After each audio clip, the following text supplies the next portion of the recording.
হ্যাঁ, ধন্যবাদ। আমার মনে হয় আমরা সবাই এখন লাইভে এসেছি। আমার বন্ধুরা যারা এখানে আছেন তারা একটু শেয়ার করবেন ইয়েতে তাদের নিজস্ব ফেসবুক পেজে। সো সবাই অন্যরাও দেখতে পারবে। আমাদের এখানে ফজলুল কবির মিন্টু, নিমাই,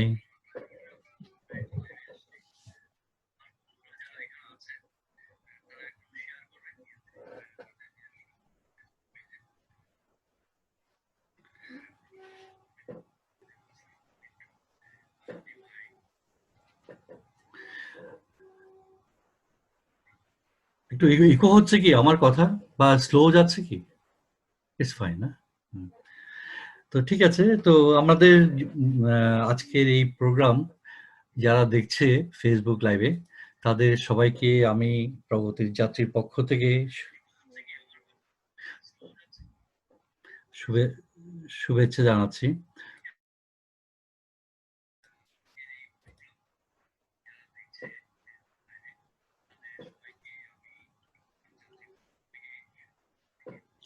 শুভেচ্ছা জানাচ্ছি, অভিনন্দন জানাচ্ছি।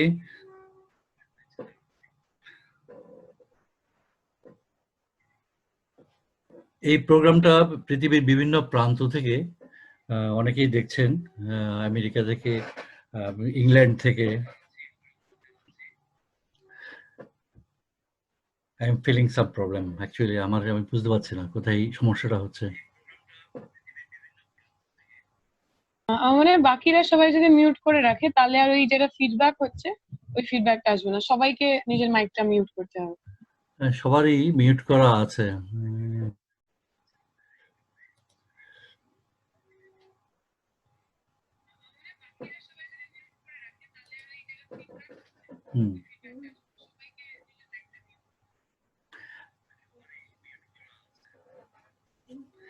যাই হোক, আমি মানে কথাগুলো বলি। এখানে দীপশিতা ধর আমাদের সাথে আজকের এই আড্ডায়, লাইভ আড্ডায় আছেন।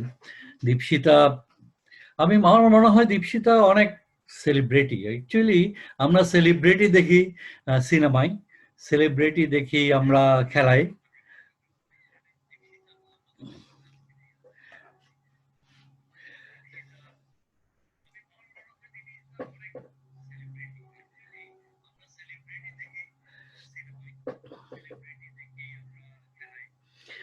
কিন্তু রাজনীতির অঙ্গনে মানে ইয়াং সেলিব্রিটি আমরা খুব বেশি পাই নাই।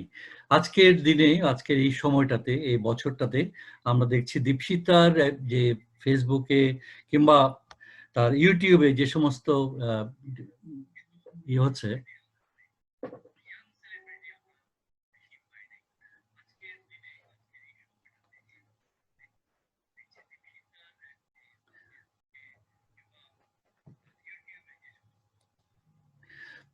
এইগুলো ভিডিওগুলো যাচ্ছে not less than 250 viewers, 250K viewers.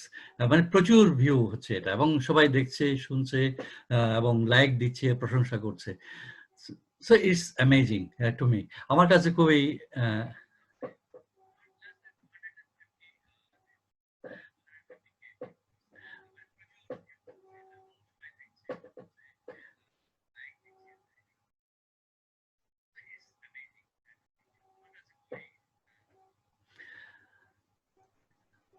বিশাল বিষয় মনে হয় এই মানে একজন ইয়াং তরুণ পলিটিশিয়ানের পক্ষে আর কি। আমিও একসময় ছাত্র রাজনীতি করেছি। ছাত্র রাজনীতিতে আমরা এত বোধহয় মানে এটা করতে পারে নাই, আমাদের সময়ে কেউ করতে পারে নাই।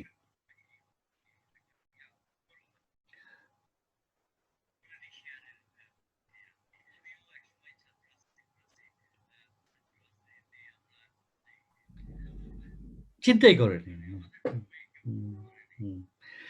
তো সব যাই হোক, আমি এখন ছোট ছোট করে একটু গল্প আকারে যেতে চাই। দীপশিতা অ্যাকচুয়ালি সর্বভারতীয় ছাত্র ফেডারেশনের জয়েন্ট সেক্রেটারি, সেন্ট্রাল কমিটির। দেন সে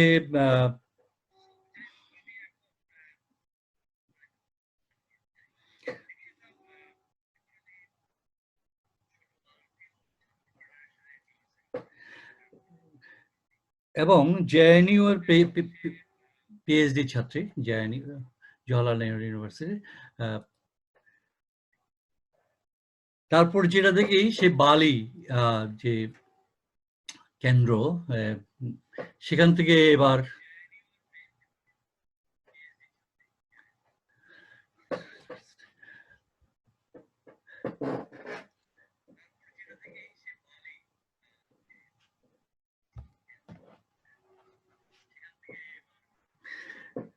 পশ্চিমবঙ্গ বিধানসভা নির্বাচনের প্রার্থী হিসেবেও সে এবার পার্টিসিপেট করেছে।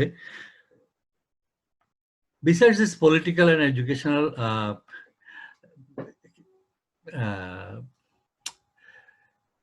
এই বিষয়গুলো ছাড়া তার কিন্তু আর দুটো বিষয়, তো এখন আরো দুটো বিষয় যেটা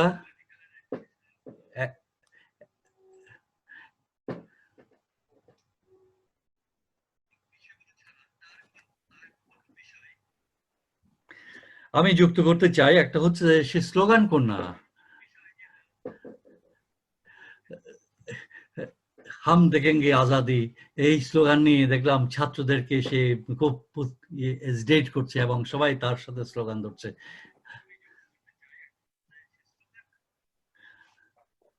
এবং আরো দুটো বিষয় যুক্ত করছে।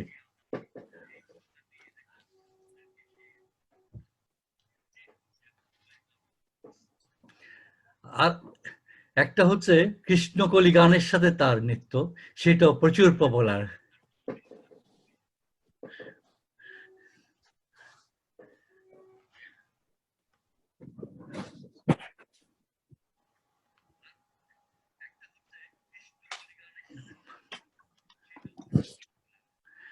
এবং তার গান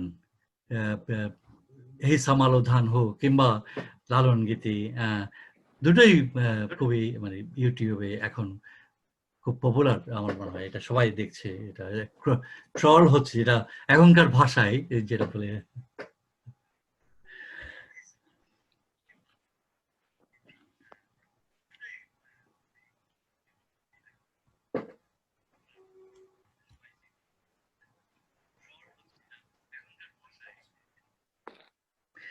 তো আমি দীপশিতার কাছে একটা জিনিস একটু জানতে চাচ্ছি এখন, যে ছোটবেলায় আসলে কোন পরিচয়ে পরিচিত হয়ে ভেবেছিলে তুমি? মানে এতগুলো বিষয়ের মধ্যে কোনটা তোমার কাছে মনে হচ্ছিল ছোটবেলায়? প্লিজ। না, আমি ছোটবেলায় কখনো আমার মনে হয়নি যে আমি রাজনীতিবিদ হব, কারণ আমি আমার বাড়ির সবাই রাজনীতির সঙ্গে যুক্ত, এবং আমার মনে হয়েছিল যে যারা রাজনীতি করে তাদের জীবনটা খুব কঠিন হয়। আমি আমার বাদ বাকি যে বন্ধু বান্ধবরা ছিল তাদের যেরকম জীবনযাপন দেখতাম, তারা যেরকম ঘুরতে যেতে পারতেন, প্রচুর অবকাশ অবসরের সময় ছিল। আমি দেখি যে আমার বাড়ির লোকের সেই অবকাশ অথবা অবসর কখনো ছিল না।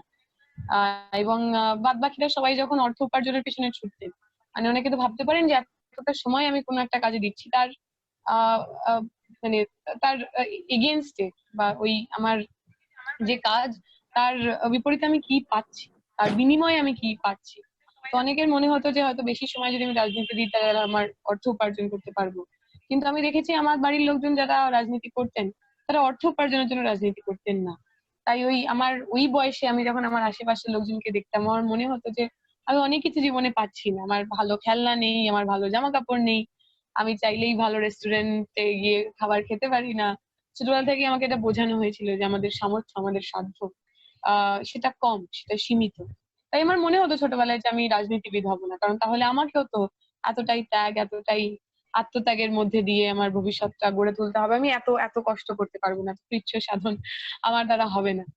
আমার মনে হতো যে আমি ছোটবেলায় আমি নাচ করতে ভালোবাসতাম, এখনো ভালোবাসি, আমি নাচ করতে চাইতাম। কিন্তু একই সঙ্গে মানে পড়াশোনার কিছু কিছু বিষয়ের প্রতি আমার আন্তরিক ভালোবাসা ছিল, ভূগোলের প্রতি, সাহিত্যের প্রতি। তো আমার মনে হচ্ছে যদি আমি আর কিছু না হই, আমি দিদিমণি দিদিমণি ছোটবেলায় খুব খেলতাম। তো আমি বড় হয়ে দিদিমণি হব, আমি বাচ্চাদের পড়াবো বা ছাত্রছাত্রীদের পড়াবো। তাই ছোটবেলা থেকে আমার এই দিকে ঝোঁক, এই দিকে ন্যাক বেশি ছিল। রাজনীতিতে আমার হাতে খড়ি কলেজে যাবার পর, আশুতোষ কলেজে, সেখানে যাবার পর ভারতের ছাত্র ফেডারেশনের সাথে আমার যোগাযোগ আরো বাড়ে, এবং আমার মনে হয় আমার মতো ছেলে মেয়েদের স্বপ্ন দেখার জন্য এই একটা সাধারণ পরিবার, শ্রমজীবী পরিবারের ছেলে মেয়েরা, তারা যে শিক্ষক শিক্ষিকা হবার বা নিজের পায়ে দাঁড়ানোর স্বপ্ন দেখবে, সেই স্বপ্ন দেখার রসদটা এই ভারতের ছাত্র ফেডারেশন কোথাও না কোথাও যোগায়। যাতে আমার মতো পরিবারের ছেলেমেয়েরা পড়াশোনা করতে পারে, কম পয়সায় ভালো শিক্ষা পেতে পারে, তার জন্য ভারতের ছাত্র ফেডারেশন লড়ে। তাই সেখান থেকে আমার এসএফআই এর সঙ্গে যোগ, সেখান থেকে আমার এসএফআই এর সঙ্গে পথ চলা এবং পরবর্তীকালে জেএনইউ তে যাওয়া, সেখানে আরো বেশি বড় দায়িত্বভার আমার কাঁধে আসে। কমরেডরা মনে করেন যে আমাকে আরো বেশি দায়িত্ব দেওয়া যায়, সেখান থেকে কেন্দ্রীয় কমিটির সদস্য এবং বর্তমানে আমি ভারতের ছাত্র ফেডারেশনের সর্বভারতীয় কমিটির যুগ্ম সম্পাদক। এবং এইবার পশ্চিমবঙ্গের বিধানসভা নির্বাচনে আমাকে নির্বাচনে লড়ার দায়িত্ব পার্টি থেকে দেওয়া হয়েছিল। তাই অনেকগুলো নতুন নতুন দায়িত্ব, অনেকগুলো নতুন নতুন বোঝাপড়ার মধ্যে দিয়ে আমি এগিয়েছি। এই কোনোটাই খুব ছোটবেলা থেকে আমি ভেবে এগিয়েছি এরকম না। আমি যখন জেএনইউ তেও পড়ছিলাম আমি কখনো ভাবিনি আমি গিয়ে এমএলএ এমপি বা কোনো নির্বাচনে লড়বো। কিন্তু এখন পার্টির মনে হয়েছে এই সময় দাঁড়িয়ে আমাদের এই দায়িত্ব নেওয়া উচিত, এই দায়িত্ব পালনটা আমাদের কাজ, সেই দায়িত্ব আমরা মাথা পেতে নিয়েছি। তাই ছোটবেলা থেকে রাজনীতিবিদ হওয়ার স্বপ্ন ছিল না, কিন্তু সময়ের দাবিতে রাজনীতিতে আসতে।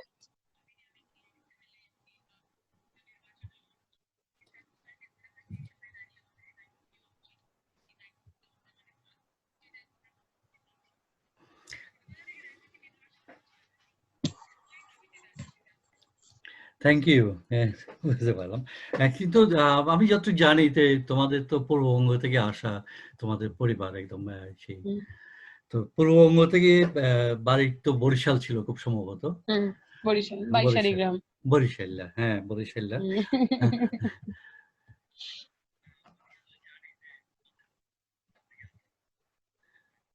সামহাও আমার একটু সমস্যা হচ্ছে, একো হচ্ছে আমার, একটু ল্যাগ হচ্ছে। হ্যাঁ। তো এবং কলকাতায় তো রিফিউজি। আচ্ছা, তোমার কি মনে হয়, মানে মনের কোথাও কি কোনো আক্ষেপ কিংবা একটু দুঃখবোধ আছে যে দেশ ছেড়ে চলে আসা? হ্যাঁ, মানে আমি আমার দাদু ভাইরা, আমার মানে দুবাড়ির দাদুই, মা বাড়ির এবং আমার বাবার পরিবার দুজনেই রিফিউজি পরিবার, দুজনেই ওপার বাংলা থেকে এপার বাংলায় এসেছেন। আর মা বাবা সবার জন্ম এখানে, আমারও জন্ম এখানে। কিন্তু অদ্ভুত ভাবে আমার একটা মনে হয় যেন ওপার বাংলায় কোথাও একটা ওই নারীর টান, একটা শিকড়ের টান যেন রয়ে গেছে। আমার মা বাবা কোনোদিনও মানে আমার একবারই, মা একবার এবং বাবা দুবার বাংলাদেশে গেছেন। দাদু ঠাকুমা অনেকবার গেছেন বাংলাদেশে ভিটে মাটি দেখার জন্য। কিন্তু আমার অদ্ভুত একটা বাংলাদেশের প্রতি আকর্ষণ ছিল এবং আমি দুবার যাওয়ার সুযোগ হয়েছে। এবং আমি যখন গেছি আমার সবসময় মনে হচ্ছিল যে এই দেশটা তো আমারই, মানে এই দেশটা অন্য দেশ তো আমার মনেই হয় না। এই দেশের মানুষ যে ভাষায় কথা বলেন, এই দেশের মানুষের বেশভূষা যেরকম, এই দেশের মানুষ যেভাবে গান যেভাবে নাটক করেন, এই সবটাই তো আমার একদম। আমার কখনো মনে হয়নি এটা বিদেশ, আমার এখনো মনে হয় না। এবং আমার সৌভাগ্য, আমি 21শে ফেব্রুয়ারির সময় ঢাকায় উপস্থিত ছিলাম। এবং ওই থাকে না আমাদের প্রত্যেকের জীবনে কিছু বাকেট লিস্ট, টু ডু, এগুলো করতে হবে। তার মধ্যে 21শে ফেব্রুয়ারি রাত্রিবেলা ঢাকার ওই শহীদ মিনার প্রাঙ্গণে যাওয়াটা আমার একটা বাকেট লিস্টের মতো ছিল, সেটা পূর্ণ হয়েছে।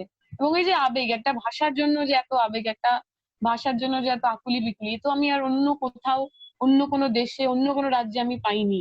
এবং আমি যখন প্রথমবার বাংলাদেশে গিয়েছিলাম, আমার মনে আছে একটা কনফারেন্সের জন্যই যাওয়া। তো সেখানে গিয়ে আমি বলি যে এরকম আমার পূর্বপুরুষের বাড়ি ছিল বরিশালে। সেখানে একজন ভদ্রলোক যাকে আমি কথাটা বলি, তিনি একদম সঙ্গে সঙ্গে চেঁচিয়ে ওঠেন যে আরে দেখে যাও, আমাগো গ্রামের মাইয়া আইছে, আমাগো বোন আইছে। মানে আমার মনে হলো যে এই যে এত দূরের একটা মানুষ, যে মানুষের সঙ্গে আমার কোনো পরিচয় নেই, তিনি আমাকে প্রথমবার আজকে দেখছেন, কিন্তু তিনি কিরকম আমাকে আপন করে নিলেন, তিনি কিরকম আমাকে আত্মীয়ের মতো বেঁধে নিলেন। এবং আমি এখনো যখন কথা বলছি আমার ভীষণ আবেগপ্রবণ হয়ে পড়ছে। আমার মনে হয় যে আমার ওই দেশের সঙ্গে, ওই মাটির সাথে, ওই নদীর সাথে, ওই জলের সাথে একটা অদ্ভুত রকম সম্পর্ক রয়েছে, একটা অদ্ভুত আত্মার সম্পর্ক রয়েছে, যে আত্মার সম্পর্কে কোনো কাঁটা তার নেই, যে আত্মার সম্পর্কে কোনো সীমারেখা নেই, যে আত্মার সম্পর্ক কোনো রাষ্ট্র, কোনো দেশ, কোনো পতাকা দিয়ে আলাদা করা যায় না। সেরকম একটা আত্মার সম্পর্ক, ভালোবাসার সম্পর্ক আমার ওপার বাংলার সঙ্গে আছে এবং আশা করি সারা জীবন থাকবে।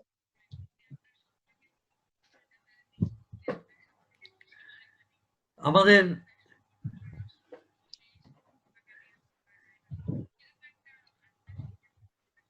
আমাদের আজকের বেশিরভাগ যে ভিউয়ার্স, তারা সবাই কিন্তু বাংলাদেশের, সো তারা নিশ্চয়ই শুনতে পাচ্ছে।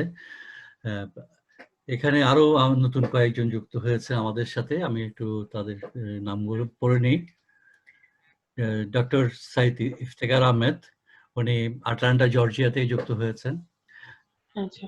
ডক্টর রণজিৎ দস্তিদার যুক্ত হয়েছেন, উনি বাংলাদেশ থেকে। ইখতিয়ার হোসেন রানা পান্না, উনিও যুক্ত হয়েছেন। তার মুস্তাফিজুর রহমান মিলন বাংলাদেশ থেকে, উনি সিপিবির লোক। রবীন গুহ যুক্ত হয়েছেন বাংলাদেশ থেকে। নূপুরধর যুক্ত হয়েছেন বাংলাদেশ থেকে। তো যাই হোক, আপনাদের কোনো প্রশ্ন থাকলে যারা আমাদের সাথে আছেন তারাও প্রশ্ন করতে পারবেন। তো আমার কিছু প্রশ্ন আছে, একটু তাহলে আমরা যাচ্ছি। আচ্ছা, আরেকটা কথা আমি একটু জানতে চাই যে তোমার পড়াশোনা যেটা করছো, পিএইচডি মানে কিসের উপর, এটা একটু আমি জানতে চাই। আর একটা হচ্ছে এই যে রাজনীতি করা, এটা লেখাপড়ায় কি কোনো ব্যাঘাত ঘটাচ্ছে কিনা, মানে কোনো ধরনের রাজনীতি? হ্যাঁ, এটা একটু যদি বলো আমাদেরকে। আমি আমার এমফিল আমি যখন সাবমিট করেছিলাম, আমার এমফিল এর বিষয়বস্তু ছিল পরিযায়ন, মাইগ্রেশন যাকে বলে আর কি। সেই মাইগ্রেশনের ক্ষেত্রে একজন ব্যক্তির জাত, মানে যেহেতু আমরা ভারতের কনটেক্সটে পুরোটা তৈরি করা, তো সেখানে জাতি ব্যবস্থা, তার শ্রেণীর অবস্থান, তিনি কোন এলাকায় বসবাস করেন, এগুলো কতটা প্রভাব পড়ে তার উপরে আমার এমফিল এর যে থিসিস, সেই এমফিল এর থিসিস আমি জমা করেছি এবং আমার এমফিল ডিগ্রি পেয়েছি। আমি পিএইচডি যার উপর কাজ করছি সেটা আরেকটু স্পেসিফিক। কেরালা থেকে বহু মানুষ গালফে কাজ করতে যান, বাংলাদেশ থেকে বহু মানুষ যান। গালফ এবং বাংলাদেশ দুটোই রেমিটেন্স রান ইকোনমি। ওই গালফে যারা কাজ করতে যান তারা যে টাকা বাড়িতে পাঠান, সেইটা অর্থনীতিতে খুব একটা গুরুত্বপূর্ণ ভূমিকা পালন করেন। তো আমি ওই যে গালফ মাইগ্রেন্ট যারা কেরালা থেকে গালফে যাচ্ছেন তাদের উপর আমি রিসার্চ করছি, এবং আমার রিসার্চ করার বিষয়বস্তু কিন্তু যারা যাচ্ছেন তারা নন, যাদেরকে তারা ফেলে যাচ্ছেন, তারা লেফট বিহাইন্ড হাউস হোল্ড, যে বাড়িগুলো তারা ফেলে গেলেন, যে বাড়ির মানুষেরা তাদের বাড়ির লোকজনকে ওই বাইরে পাঠাচ্ছেন, বিদেশে পাঠাচ্ছেন আর্থিক কারণে, তাদের উপর আমি কাজ করছি, কিভাবে তাদের জীবনটা বদলাচ্ছে। আমরা তো সবসময় বলি ইকোনমিক রেমিটেন্স এর কথা, আর্থিক ভাবে যে টাকাগুলো আমরা পাচ্ছি, যে ইকোনমিক্স আমরা দেখতে পাচ্ছি।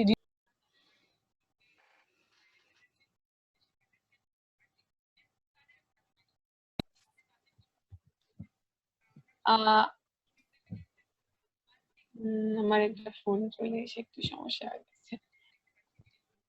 হ্যাঁ, কিন্তু আমি যে জিনিসটা দেখতে চাইছি, আমি সোশ্যাল রেমিটেন্স দেখতে চাইছি, যে যখন আমরা একটা মানুষ বাইরে থেকে আসছেন বা বিদেশ থেকে আসছেন, কিন্তু শুধুমাত্র আর্থিক অনুদান দিচ্ছেন না, তার সঙ্গে সঙ্গে কিছু ভ্যালিউস, কিছু মূল্যবোধ, যাতে সে ওই নতুন দেশে শিখেছে, ওই নতুন সমাজে শিখেছে, সেইটাও নিয়ে আসছেন। তো এই যে সোশ্যাল রেমিটেন্স, এই সোশ্যাল রেমিটেন্স কিভাবে কেরালার যে সোসাইটি, সেই সোসাইটিটাকে ট্রান্সফর্ম করছে। হতে পারে সেটা নতুন ধরনের কোনো ধর্মীয় বিশ্বাস হতে পারে, হতে পারে সেটা নতুন ধরনের কোনো খাবার দাবারের স্টাইল হতে পারে, হতে পারে সেটা নতুন ধরনের পোশাক আশাক হতে পারে, কিভাবে সেটা কেরালার যে সমাজ ব্যবস্থা তাকে বদলাচ্ছে, তার উপর আমি কাজ করছি। একটা উদাহরণ দিলে বোঝা যাবে, কেউ যদি ওই নর্দার্ন মালাবারে যায়, মানে যে মালাবার অঞ্চল থেকে সবচেয়ে বেশি মানুষ গালফে যান, সেখানে অন্য সমস্ত কেরালার কুইজিন বা কেরালা রেস্টুরেন্টের সঙ্গে সঙ্গে সবচেয়ে পপুলার যে কুইজিন, সেই কুইজিনটা কিন্তু হচ্ছে মিডল ইস্টার্ন বা অ্যারবিয়ান যে ফুড, অ্যারবিক যে ফুড, সেই খাবারগুলো বা সেই খাবারের যে রেস্টুরেন্ট, সেগুলো সবচেয়ে বেশি পপুলার। তো এই যে কালচারাল যে রেমিটেন্স, যে সোশ্যাল রেমিটেন্স আমরা নিয়ে আসছি একটা দেশে, সেটার উপর আমার পিএইচডি। এবং যদি কেউ জিজ্ঞেস করেন যে পড়াশোনার কোনোভাবে এফেক্টেড হয়েছে কিনা, আমার মনে হয় যে সেটা আহ, উম, হতে পারে যে আমি হয়তো যদি শুধুমাত্র লেখাপড়াটা করতাম, হয়তো আরো একটু বেশি সময় লেখাপড়া দিতে পারতাম। তো আমার মনে হয় যে একটা মানুষের জীবনের শিক্ষাটা, সেটা শুধুমাত্র পুঁথিগত হলে বোধহয় অসম্পূর্ণ হয়। আমার মনে হয় আমি রাজনীতি করতে এসে যা শিখেছি, যা জেনেছি, যা বুঝেছি, যেভাবে আমি সমাজকে অনুধাবন করতে শিখেছি, সমাজকে বিশ্লেষণ করতে শিখেছি, সেটা শুধুমাত্র আমি যদি পড়াশোনা করতাম, হয়তো আমার শিক্ষাটা সম্পূর্ণ হতো না, হয়তো আমার জানা বোঝাটা সম্ভব হতো না। তাই আমার মনে হয় রাজনীতি করার কারণে আমার পড়াশোনার যে চর্চা, সেই চর্চা সম্পর্কে আমার যে জ্ঞান, আমার যে তার যে গভীরতা, সেই গভীরতা অনেকটা বেড়েছে। আমি অনেক বেশি রিয়ালিটি বা বাস্তবের সঙ্গে নিজেকে মিলিয়ে দিতে পেরেছি রাজনীতির জন্য। তাই আমার মনে হয় না যে রাজনীতির জন্য আমার পড়াশোনা বা আমার যে জ্ঞানার্জন, সেই জ্ঞানার্জন কোথাও এতটুকু ব্যাহত হয়েছে।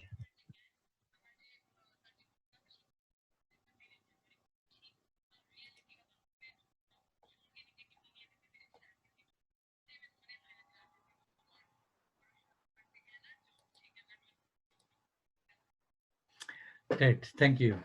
আমাদের সবাই কি সাউন্ডে প্রবলেম ফিল করছেন? আমি ঠিক বুঝতে পারছি না। হ্যাঁ, অন্যরা কি সাউন্ডে কোনো প্রবলেম ফিল না, করছেন? আমি শুনতে পাচ্ছি একদম পরিষ্কার পরিষ্কার এবং না? হ্যাঁ হ্যাঁ একো হচ্ছে মনে হচ্ছে না? না, তবে না মাঝে মাঝে না ল্যাগ হচ্ছে, মাঝে মাঝে কিছু শব্দ অনেক দেরিতে আসছে, বা হ্যাঁ, উৎপল তোমার কথা অনেক সময় মনে হচ্ছে তুমি কথা বলতে চাইছো, কথা বলছো না বা পারছো না, ল্যাগ হচ্ছে আর কি, সেটাই। আর কিছুটা ইকো হচ্ছে, এটাও ঠিক, আচ্ছা মাঝে আচ্ছা, মাঝে শুনতে পাচ্ছি। ঠিক আছে, ল্যাগ হচ্ছে। হুম।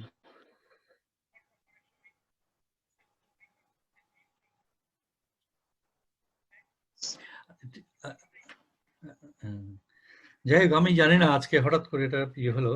এই পর্যন্ত আপনাদের কারো কোনো প্রশ্ন থাকলে আপনারা করতে পারেন। যে বিষয়টা ও আলোচনা করেছে সেই বিষয়ের উপর ছোট একটা দুটো প্রশ্ন হতে করতে পারেন। দীপশিতা যে ওর লেখাপড়া কিংবা তার ব্যক্তি জীবন বা আলোচনা করেছে। আমি একটু জিজ্ঞেস করতে পারি? হ্যাঁ, শিওর। আপনি ডক্টর কি রণজিৎ দস্তিদার। আপনি কি পলিটিক্যাল সোশিওলজি বা পলিটিক্যাল ইকোনমি নিয়ে পড়াশোনা করেছেন? না, আমার পড়াশোনার মানে সাবজেক্ট জিওগ্রাফি, এবং আমি জিওগ্রাফি, এমফিল থেকে আচ্ছা। আমার যে স্পেশালাইজেশন সেটা হচ্ছে পপুলেশন জিওগ্রাফি, আচ্ছা, ডেমোগ্রাফি, মাইগ্রেশন ইত্যাদি। এবং এমফিল পিএইচডি তে আমি মাইগ্রেশনের উপরেই আর কি কনসেন্ট্রেট করছি। এক অর্থে পলিটিক্যাল জিওগ্রাফির মতো অনেকটা, না? পলিটিক্যাল এন্ড ইকোনমিক হ্যাঁ, জিওগ্রাফি। হ্যাঁ, মানে এটা ইন্টারডিসিপ্লিনারি, তো এখানে আমি বিভিন্ন কনসেপ্ট যা ইউজ করছি সেটা মানে পলিটিক্যাল ইকোনমির একটা অংশ আমি ব্যবহার করছি, অবশ্যই পলিটিক্যাল জিওগ্রাফির একটা অংশ আমি ব্যবহার করছি। তো হ্যাঁ, মানে অনেকটা অংশ অন্যান্য। কিছুটা পলিটিক্যাল সোশিওলজি হয়তো এর মধ্যে আসবে, তাই না? হ্যাঁ, হ্যাঁ, অবশ্যই, অবশ্যই। মানে পিএইচডি তো ডিসিপ্লিন স্ট্রাগল করে, পিএইচডি তো ডিসিপ্লিন স্ট্রাগল না করে তো পিএইচডি করা খুব ডিফিকাল্ট, ঠিক আছে। এবং সেটা খুব সংকীর্ণ হয়ে যায়, তাই না? হ্যাঁ, একদমই, একদমই, একদমই। অনেক নুয়ান্সেস গুলো আমি মিস করব যদি আমি একটা ভীষণ মানে ওয়ান পয়েন্টের একটা ফ্রেম দিয়ে বা একটা ওই রকম মেথোডোলজি দেখার চেষ্টা করি। তাই আমার রিসার্চ মেথডেও আমি মিক্সড মেথড ইউজ করছি, যেখানে বিভিন্ন ধরনের রিসার্চ মেথোডোলজিকে একসাথে নিয়ে একটা কিছু বলার চেষ্টা। ধন্যবাদ, অনেক ধন্যবাদ।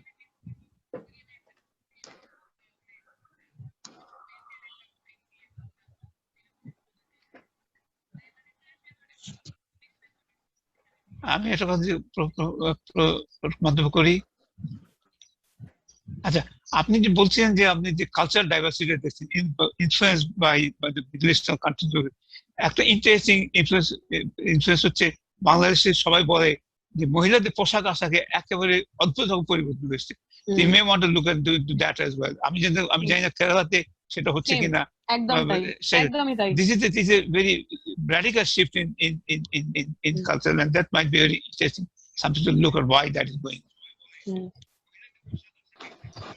মানে একদম ইউ আর অ্যাবসলিউটলি কারেক্ট। এবং এটা আমি যখন কেরালা পড়ছিলাম, আমি যখন কেরালাকে দেখছিলাম, একই সঙ্গে আমি বাংলাদেশের রেফারেন্সও নিয়েছি, কারণ বাংলাদেশের উপর কাজ হয়েছে সাউদিয়াইজেশন বাংলাদেশ এবং পাকিস্তান দুটোরই।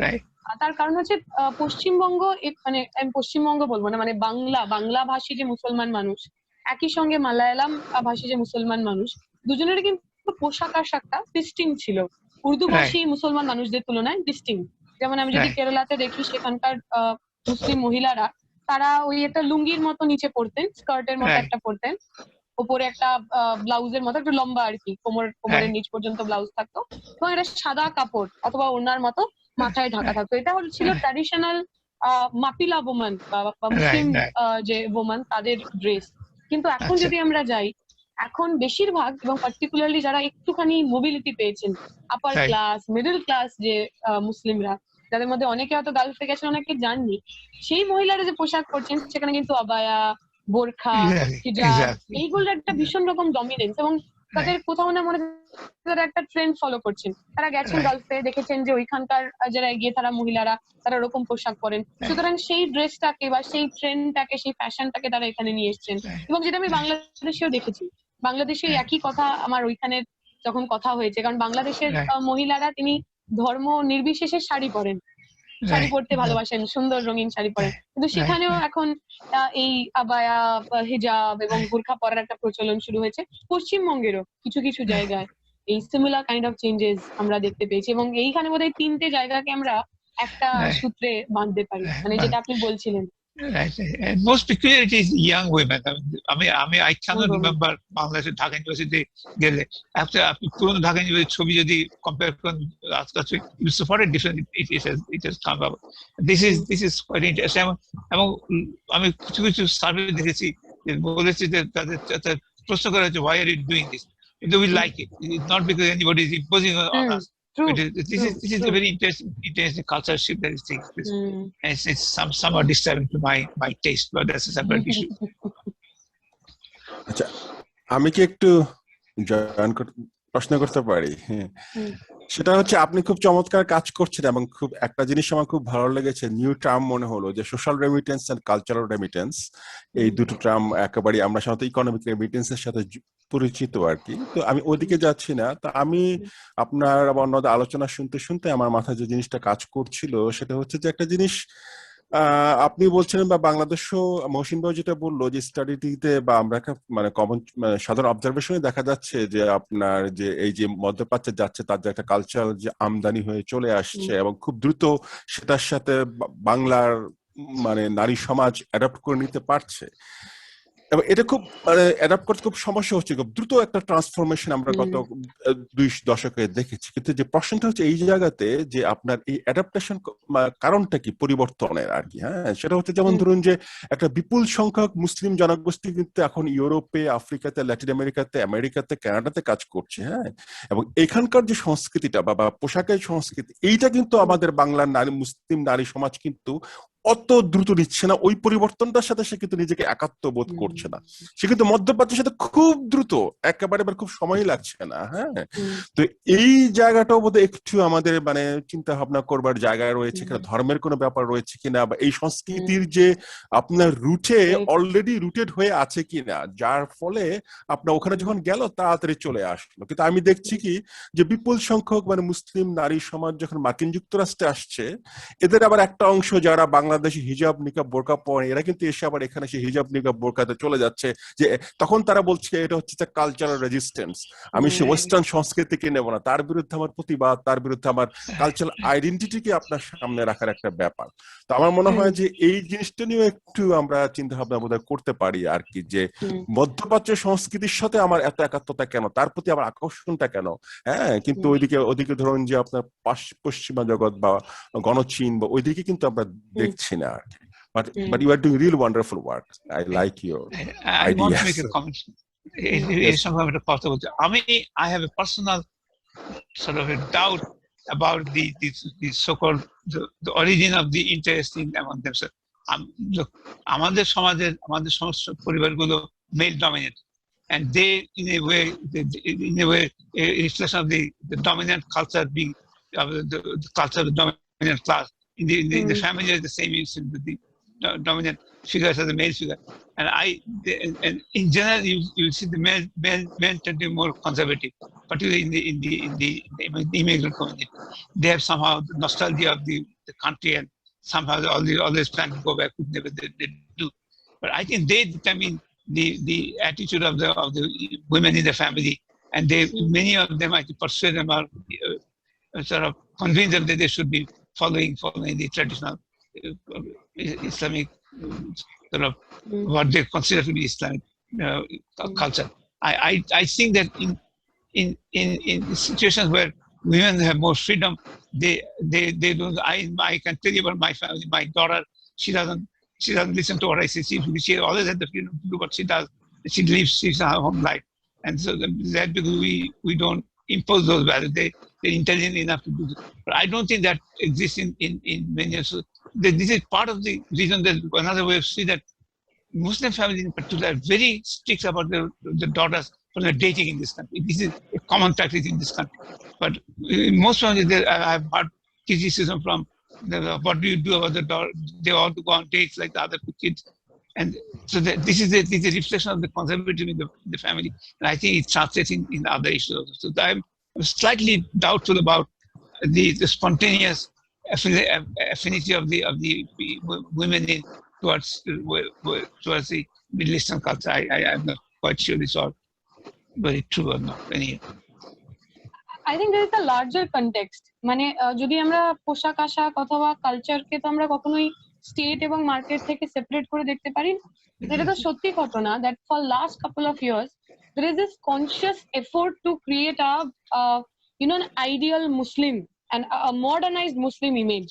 যে মডার্নাইজড মুসলিম ইমেজ তৈরি করার ক্ষেত্রে অফকোর্স সৌদি আরবিয়া এবং মানে maybe it's too quick to comment, but আমার প্রাইমারি কথাবার্তা বলে যা মনে হয়েছে, যে সালেফিজম পলিটিক্যাল ইসলাম থেকে আসে, সেই পলিটিক্যাল ইসলাম কোথাও না কোথাও একটা আইডিয়াল মুসলিম মডার্ন মুসলিম সোসাইটি কনস্ট্রাক্ট করার চেষ্টা করছে। যে modern Muslim society modern in respect of education, modern in respect of doing business, modern in respect of having a high standard of living, using technology, etc. But also at the same time they are holding up or মানে আরো বেশি করে religious যে value গুলো সেগুলো নিয়ে আরো অনেক বেশি রকম ভাবে কনজারভেটিভ হচ্ছে। এবং এই যে আইডিয়াল মডার্ন মুসলিম ইমেজ তৈরি করা, সেক্ষেত্রে আমার মনে হয় এই যে মানে হিজাবকে ফ্যাশনেবল তৈরি করা, আবায়াকে একটা ফ্যাশন স্টেটমেন্ট তৈরি করা, মানে বুরখাকেও অ্যাজ আ ফ্যাশন স্টেটমেন্ট তৈরি করা, এটা কিন্তু খুব কনসিয়াসলি স্টেট এবং মার্কেট দুজনে মিলে করেছে। মানে আগে যেখানে মানে জিন্সটাকে মার্কেটিং করা হতো, সেখানে সেই একই ভাবে এই যে সমস্ত মানে কোট আনকোট ইসলামিক যে পোশাক, সেইগুলোকে একটা প্রমোট করার চেষ্টা হয়েছে। মানে সেই ইনফ্লুয়েন্সটা কোথাও না কোথাও দক্ষিণ মানে দক্ষিণ এশিয়া, মানে সেটা বাংলাদেশ হতে পারে, ভারত হতে পারে, ইভেন পাকিস্তানের কিছু অংশ হতে পারে, বাট মেজরলি আমাদের এই অংশটায় আমার মনে হয় সেটা ভীষণ রকম প্রভাব ফেলেছে। মানে পলিটিক্যাল ইসলাম যেভাবে একটা প্রজেক্ট নিয়েছিল, সেই প্রজেক্টে আমার মনে হয় বহু মানুষ ইনফ্লুয়েন্স হয়েছে এবং সেখানে এই পোশাকগুলোকে শুধুমাত্র রিলিজিয়াস স্যাংশন যেমন বলা হয়নি, এবং মানে বলা হয়েছে it's a trend, it's a fashion, it's a cool thing to do, কিন্তু একই সঙ্গে কোথাও বলা হয়েছে যে মানে এই দুটোই সম্ভব, তুমি রিলিজিয়াসও এবং ফ্যাশনেবল একসাথে হতে পারো যদি তুমি এইটা করো। তাই এইটা হচ্ছে মডার্ন ইমেজ, এটা হচ্ছে মডার্ন মুসলমানার ইমেজ। তো আমার মনে হয় সেইটার জন্য অনেকে মানে সেইটাকে অনেকে ফলো করেছে। Yeah, actually, right about that.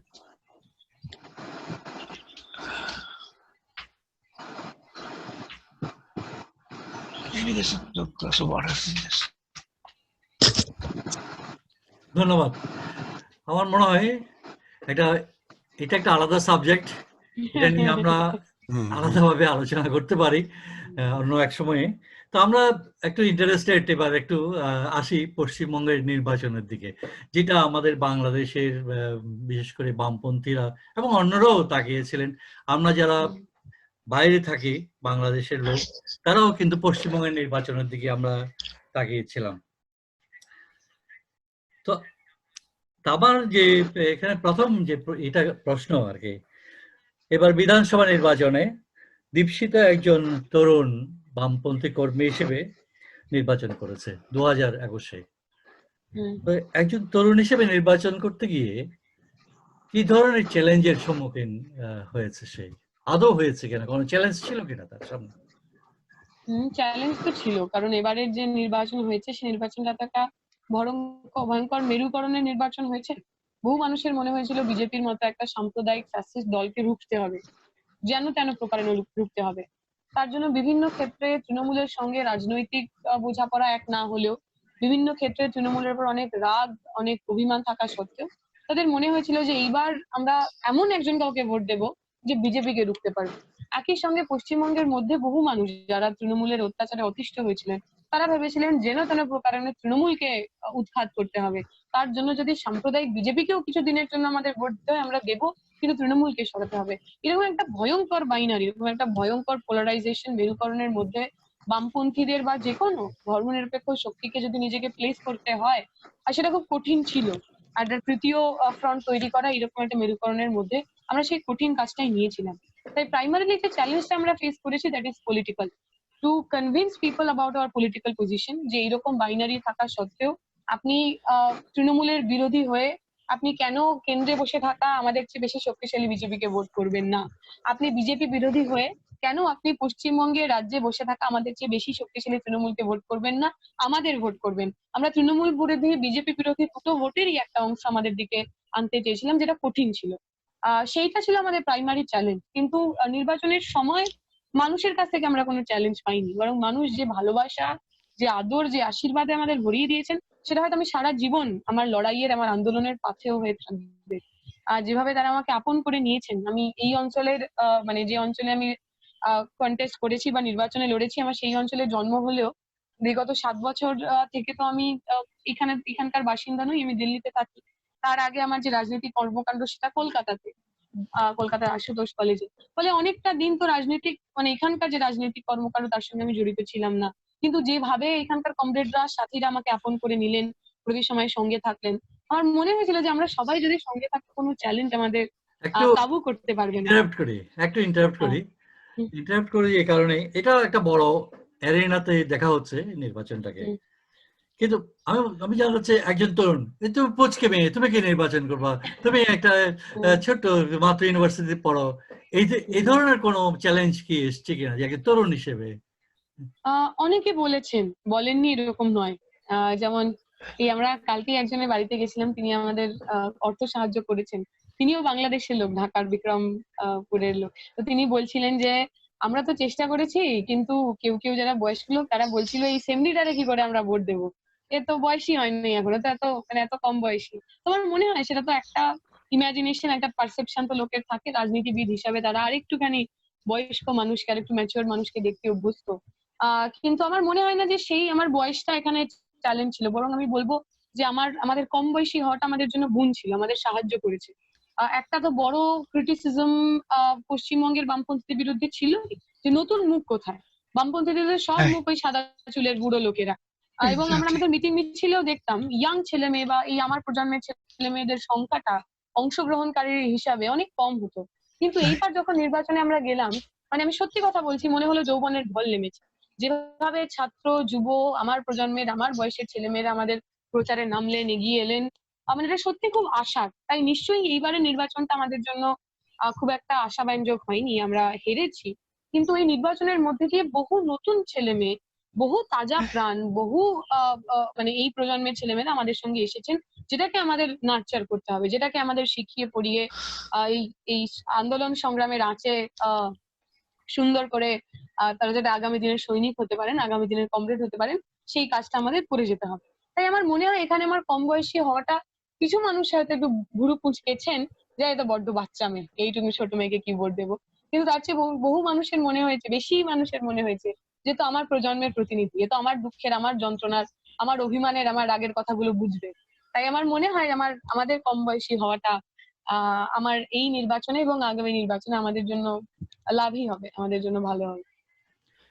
আমি এগ্রি উইথ ইউ যে আপনার যে এখন নির্বাচনের পরেও রেড ব্রিগেড আপনার যে সমাজসেবা করে যাচ্ছেন, you are reaching out to people, continue to do the sort of I think it's a very important step that you are taking, very wise thing to do. I think এটা আপনাদের ভবিষ্যতে খুবই কাজে লাগবে। So proud of you that you are doing that. Right Mohsin ভাই। আচ্ছা, উৎপল দা, sorry.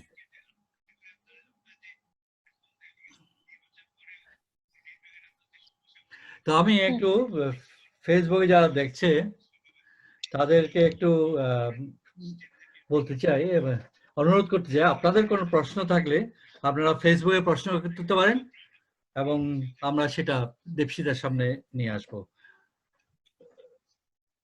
তো এখন আমার এর সাথে আর একটা প্রশ্ন, যে দীপশিতার কাছে আসছি, ইফতেখার আপনার কাছে পরে।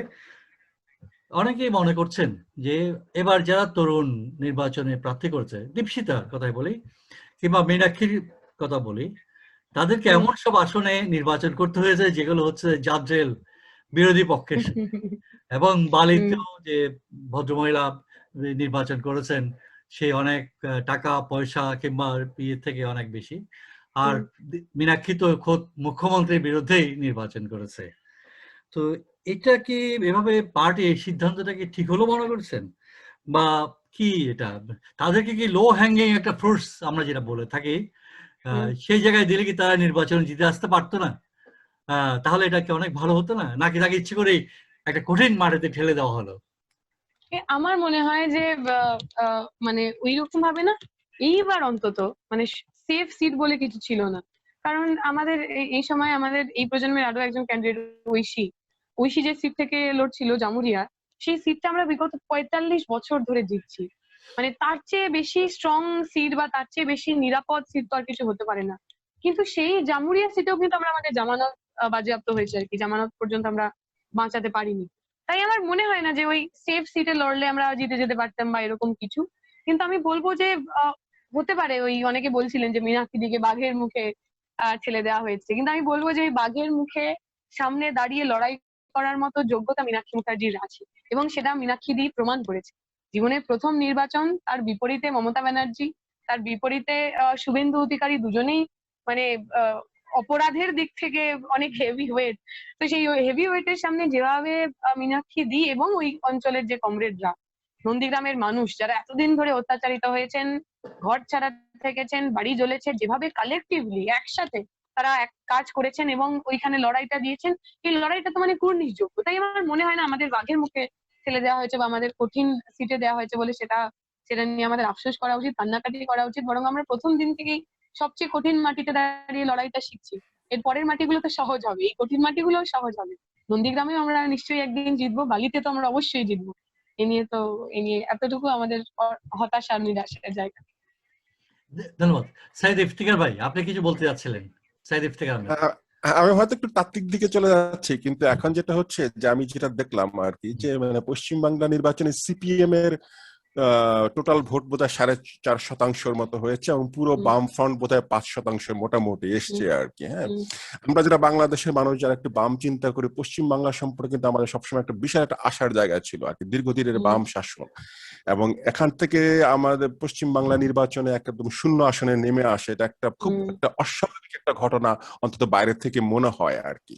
তো এখন যে জায়গাটাতে দাঁড়িয়েছে, বিষয়টা হচ্ছে যে আগামী নির্বাচন কিন্তু একটা ফ্যাক্টর। এই ধারা যদি অব্যাহত থাকে আগামী নির্বাচন, তাহলে কিন্তু বাম শক্তি সেখানে এক্সিস্ট করবে কিনা এই ধরনের কিন্তু একটা কোশ্চেনের মুখোমুখি চলে আসবে, যেটা একটা অবিশ্বাস্য ব্যাপার যে পশ্চিম বাংলা কোনো বামদের কোনো আসন নেই।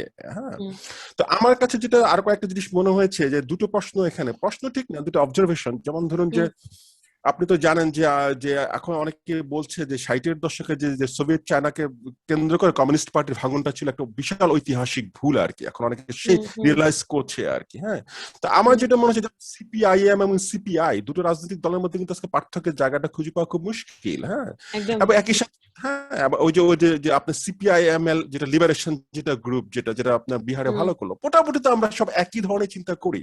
তো আজকে যে ঐতিহাসিক প্রেক্ষাপটে যদি সেই ভাঙনটা হয়, আজকে কেন আবার আমরা সবাই একসাথে একই প্ল্যাটফর্মে আসতে পারবো না? আমার মনে হয় এই প্রশ্নে পশ্চিমবঙ্গের মধ্যে একটু হলেও কাজ করা উচিত, যে এই যে এতগুলো ব্যানারকে নামিয়ে যে কমিউনিস্ট পার্টি অফ ইন্ডিয়া নামে কিন্তু আমাদের কাজগুলো করা উচিত বলে আমার কাছে আমরা বাইরে থেকে মনে হয় আর কি। কারণ আজ তো মাইক্রোস্কোপিক যে পার্থক্যগুলো আমাদের পক্ষে বাইরে থেকে বোঝা সম্ভব না, কোথায় আপনাদের সাথে ডিভিশন গুলি হচ্ছে, কিন্তু বাইরে থেকে মনে হচ্ছে যে এমন কোনো তফাৎ নেই এই দলগুলোর মধ্যে। অন্তত এই তিনটি রাজনৈতিক দল যদি একটি প্ল্যাটফর্মে আসতে পারে, বিশেষ করে আপনার দেখলাম যে জেএনইউতে তো আপনার ওই যে দীপঙ্কর দা, ওনার নাম ভট্টাচার্য, ওনার সংগঠনের বেশ প্রভাব রয়েছে আর কি। হ্যাঁ, এই কাজটা যদি করা যায়। আর দ্বিতীয় কাজ হচ্ছে যেটা মনে হয়েছে আমার কাছে, যে শুধু যে আপনি যে কথাগুলি বললেন যে বিজেপির বিষয়টা বা তৃণমূলের বিষয়টা, এগুলো তো অবশ্যই ফ্যাক্টর। এর বাইরে যে লেফট ফ্রন্ট, কেন লেফটরা আলাদা, অর্থনৈতিকভাবে কোন জায়গাটিতে আলাদা, সেই জায়গাগুলো কিন্তু লেফট কিন্তু দাঁড়াতে পারে না। যে এইটা হচ্ছে বিজেপির অর্থনৈতিক কর্মসূচি, এটা হচ্ছে তৃণমূলের কর্মসূচি, আমার বাম আমি এখানে। আমার কাছে মনে হয়েছে জ্যোতি বসুরা যখন ক্ষমতায় ছিলেন, বামে দাঁড়িয়ে ডানে চলার একটা প্রবণতা, সেই ডানের অর্থনীতিকে ডানের জায়গাতে চলার প্রবণতা, রাজনৈতিক এবং অর্থনৈতিক ভাবে কোথায় আমার পার্থক্যের জায়গা, যেমন বিজেপির তার পার্থক্যের জায়গাটা রাজনৈতিকগতভাবে কিন্তু দেখিয়ে দিয়েছে, আমরা এই জায়গায় পার্থক্য। হ্যাঁ, আমরা সাম্প্রদায়িক রাজনীতিতে করছি। হ্যাঁ, তৃণমূল তার জায়গাটা আছে। সুতরাং আজকে বাম ফ্রন্টকে অর্থনৈতিক এবং রাজনৈতিক ভাবে আমরা কেন আলাদা, সেইটা যতক্ষণ না বাম তুলে ধরতে পারবে, আপনি যতই গণমানুষের কাছে যান পশ্চিমবঙ্গের কনটেক্সটে, মনে হয় না আপনি কোনো রেজাল্ট বের করে নিয়ে আসতে পারবেন আগামী নির্বাচনে। সুতরাং এই সময়টা কিন্তু ক্রুশিয়াল, এবং 5 বছর কিন্তু খুব বড় সময় না। এবং সেই আগামী নির্বাচনও যদি ভালো করা না যায়, তাহলে কিন্তু পশ্চিমবাংলায় বাম রাজনীতির ভবিষ্যৎ কিন্তু খুব অন্ধকার বলে আমার কাছে মনে হচ্ছে। এখন আপনার মন্তব্য শুনতে চাচ্ছি এই বিষয়ে। না, এটা সঠিক। মানে আমি যে শেষ আমার মনে হয় যেটা সমস্যা হয়েছে, যে বিকল্পের কথা আপনি বলছিলেন, যে বিকল্পটা আমরা কোথাও বোঝাতে পারিনি, যে সত্যি ঘটনা। এবং আমি বলবো সেই বিকল্পটা না শুধুমাত্র নির্বাচনের আগে ম্যানিফেস্টোর মধ্যে দিয়ে বা শুধুমাত্র প্রচারের মধ্যে দিয়ে বোঝালে হবে না। কারণ যে মানুষগুলো বামপন্থীদের ভোট করতেন, বা কোনো মানুষ যিনি বামপন্থী হন, আবার যে সাধারণ খেটে খাওয়া মানুষ, শ্রমিক মজদুর যারা আমাদের ভোট করতেন, যারা আমাদের সোশ্যাল বেস ছিলেন, তারা তো কেউ জন্মে বামপন্থী হয়ে যাননি। বা বামপন্থা তো কোনো একটা ওই ধর্মের মতো নয় যে বংশ পরম্পরা একটা মানুষ বামপন্থী হয়ে যাবে। তারা বামপন্থী হয়েছিলেন কারণ সেই সময়ের যারা নেতৃত্ব, তারা ওই গরিব খেটে খাওয়া মজদুর কৃষক পরিবারের যে জীবন জীবিকার প্রশ্ন, তাদের প্রত্যেক দিনের যে লড়াই, সেই লড়াইটাকে রাজনীতির সঙ্গে কানেক্ট করতে পেরেছিলেন। ওই গরিব মানুষগুলোর মনে হয়েছিল যে ভারতের কমিউনিস্ট পার্টি বা এই লাল ঝান্ডা করা লোকেরা, তাদের মানে নাম যাই হোক না কেন, এই লাল ঝান্ডার পার্টি, এই লাল ঝান্ডার পার্টি আমার দুঃখ, আমার দুর্দশা, আমার যন্ত্রণা নিয়ে লড়াই আন্দোলনে যেতে পারে, মানে মার খেতে পারে, গুলি খেতে পারে, শহীদ হতে পারে, এরা আমার সঙ্গে বেইমানি করবে না।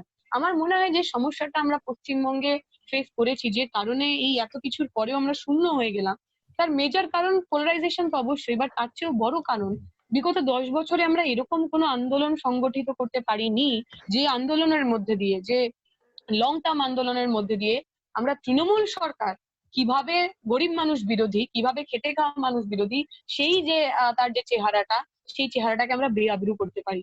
যে কারণে আমার মনে হয় একটা বিপুল সংখ্যক, আমরা তো মানে আমরা যদি মার্কসিস্ট হই, আমরা তো শ্রেণী তো আমাদের একমাত্র লেন্স হবে, আমরা যদি সেই শ্রেণীর লেন্সে দেখি, এটা তো সত্যি ঘটনা। বহু গরিব মানুষ, বহু পিছিয়ে পড়া মানুষ, প্রান্তিক মানুষ, যে মানুষগুলো আমাদের ভোট করতেন, যে সোসাইটি বা যে কমিউনিটি থেকে লেফটরা ভোট পেত, তারা, তাদের মধ্যে অনেক জন আজকে মমতা ব্যানার্জিকে ভোট করেছেন। বেশ কিছু মানুষ এই অংশের মধ্যে বিজেপি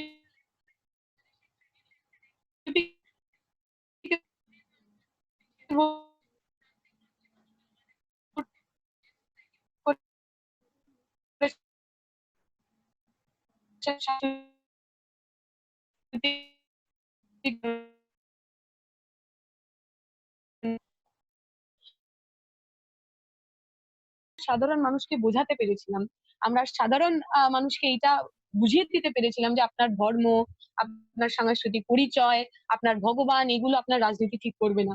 আজকে পশ্চিমবঙ্গের বুকে মেরুকরণ হতে পারছে বা মেরুকরণকে আমরা আটকাতে পারছি না, কারণ 10 বছর ধরে আমরা আমাদের যে রাজনীতিটা, সেই রাজনীতিটা করতে পারিনি। অবশ্যই সেই রাজনীতি না করার পিছনে তৃণমূল সরকারের একটা ভয়ঙ্কর রকম আক্রমণ ছিল, সন্ত্রাস ছিল।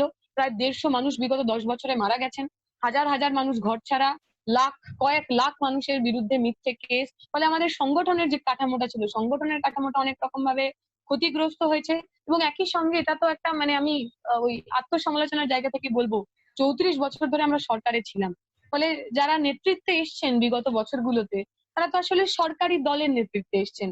একটা সরকারে থাকা দল এবং একটা বিরোধীতে থাকা দল, তাদের তো আচরণ, তাদের তো মেথোডোলজি দুটো বিভিন্ন, মানে একদম বিপরীত হওয়া উচিত, একদম আলাদা হওয়া উচিত। আমার মনে হয় প্রথম দিকে বা বিগত 10 বছরের অনেকটা সময় বিরোধী রাজনীতির যে সমীকরণ, বিরোধী রাজনীতির যে প্রাথমিক নিয়ম, সেই নিয়মগুলো বুঝতে বুঝতেই সময়টা চলে গেছে। ফলে যে আক্রমণ মমতা ব্যানার্জির বিরুদ্ধে আমাদের গড়ে তোলা উচিত ছিল, যে আন্দোলন করে তোলা উচিত ছিল, বিরোধী হিসেবে যে কাজগুলো করা উচিত ছিল, তার অনেকটা আমরা করে উঠতে পারিনি। যার মানে এই সমস্ত ফ্যাক্টর গুলোর একটা সামগ্রিক পরিণতি হচ্ছে এইবারকার রেজাল্ট।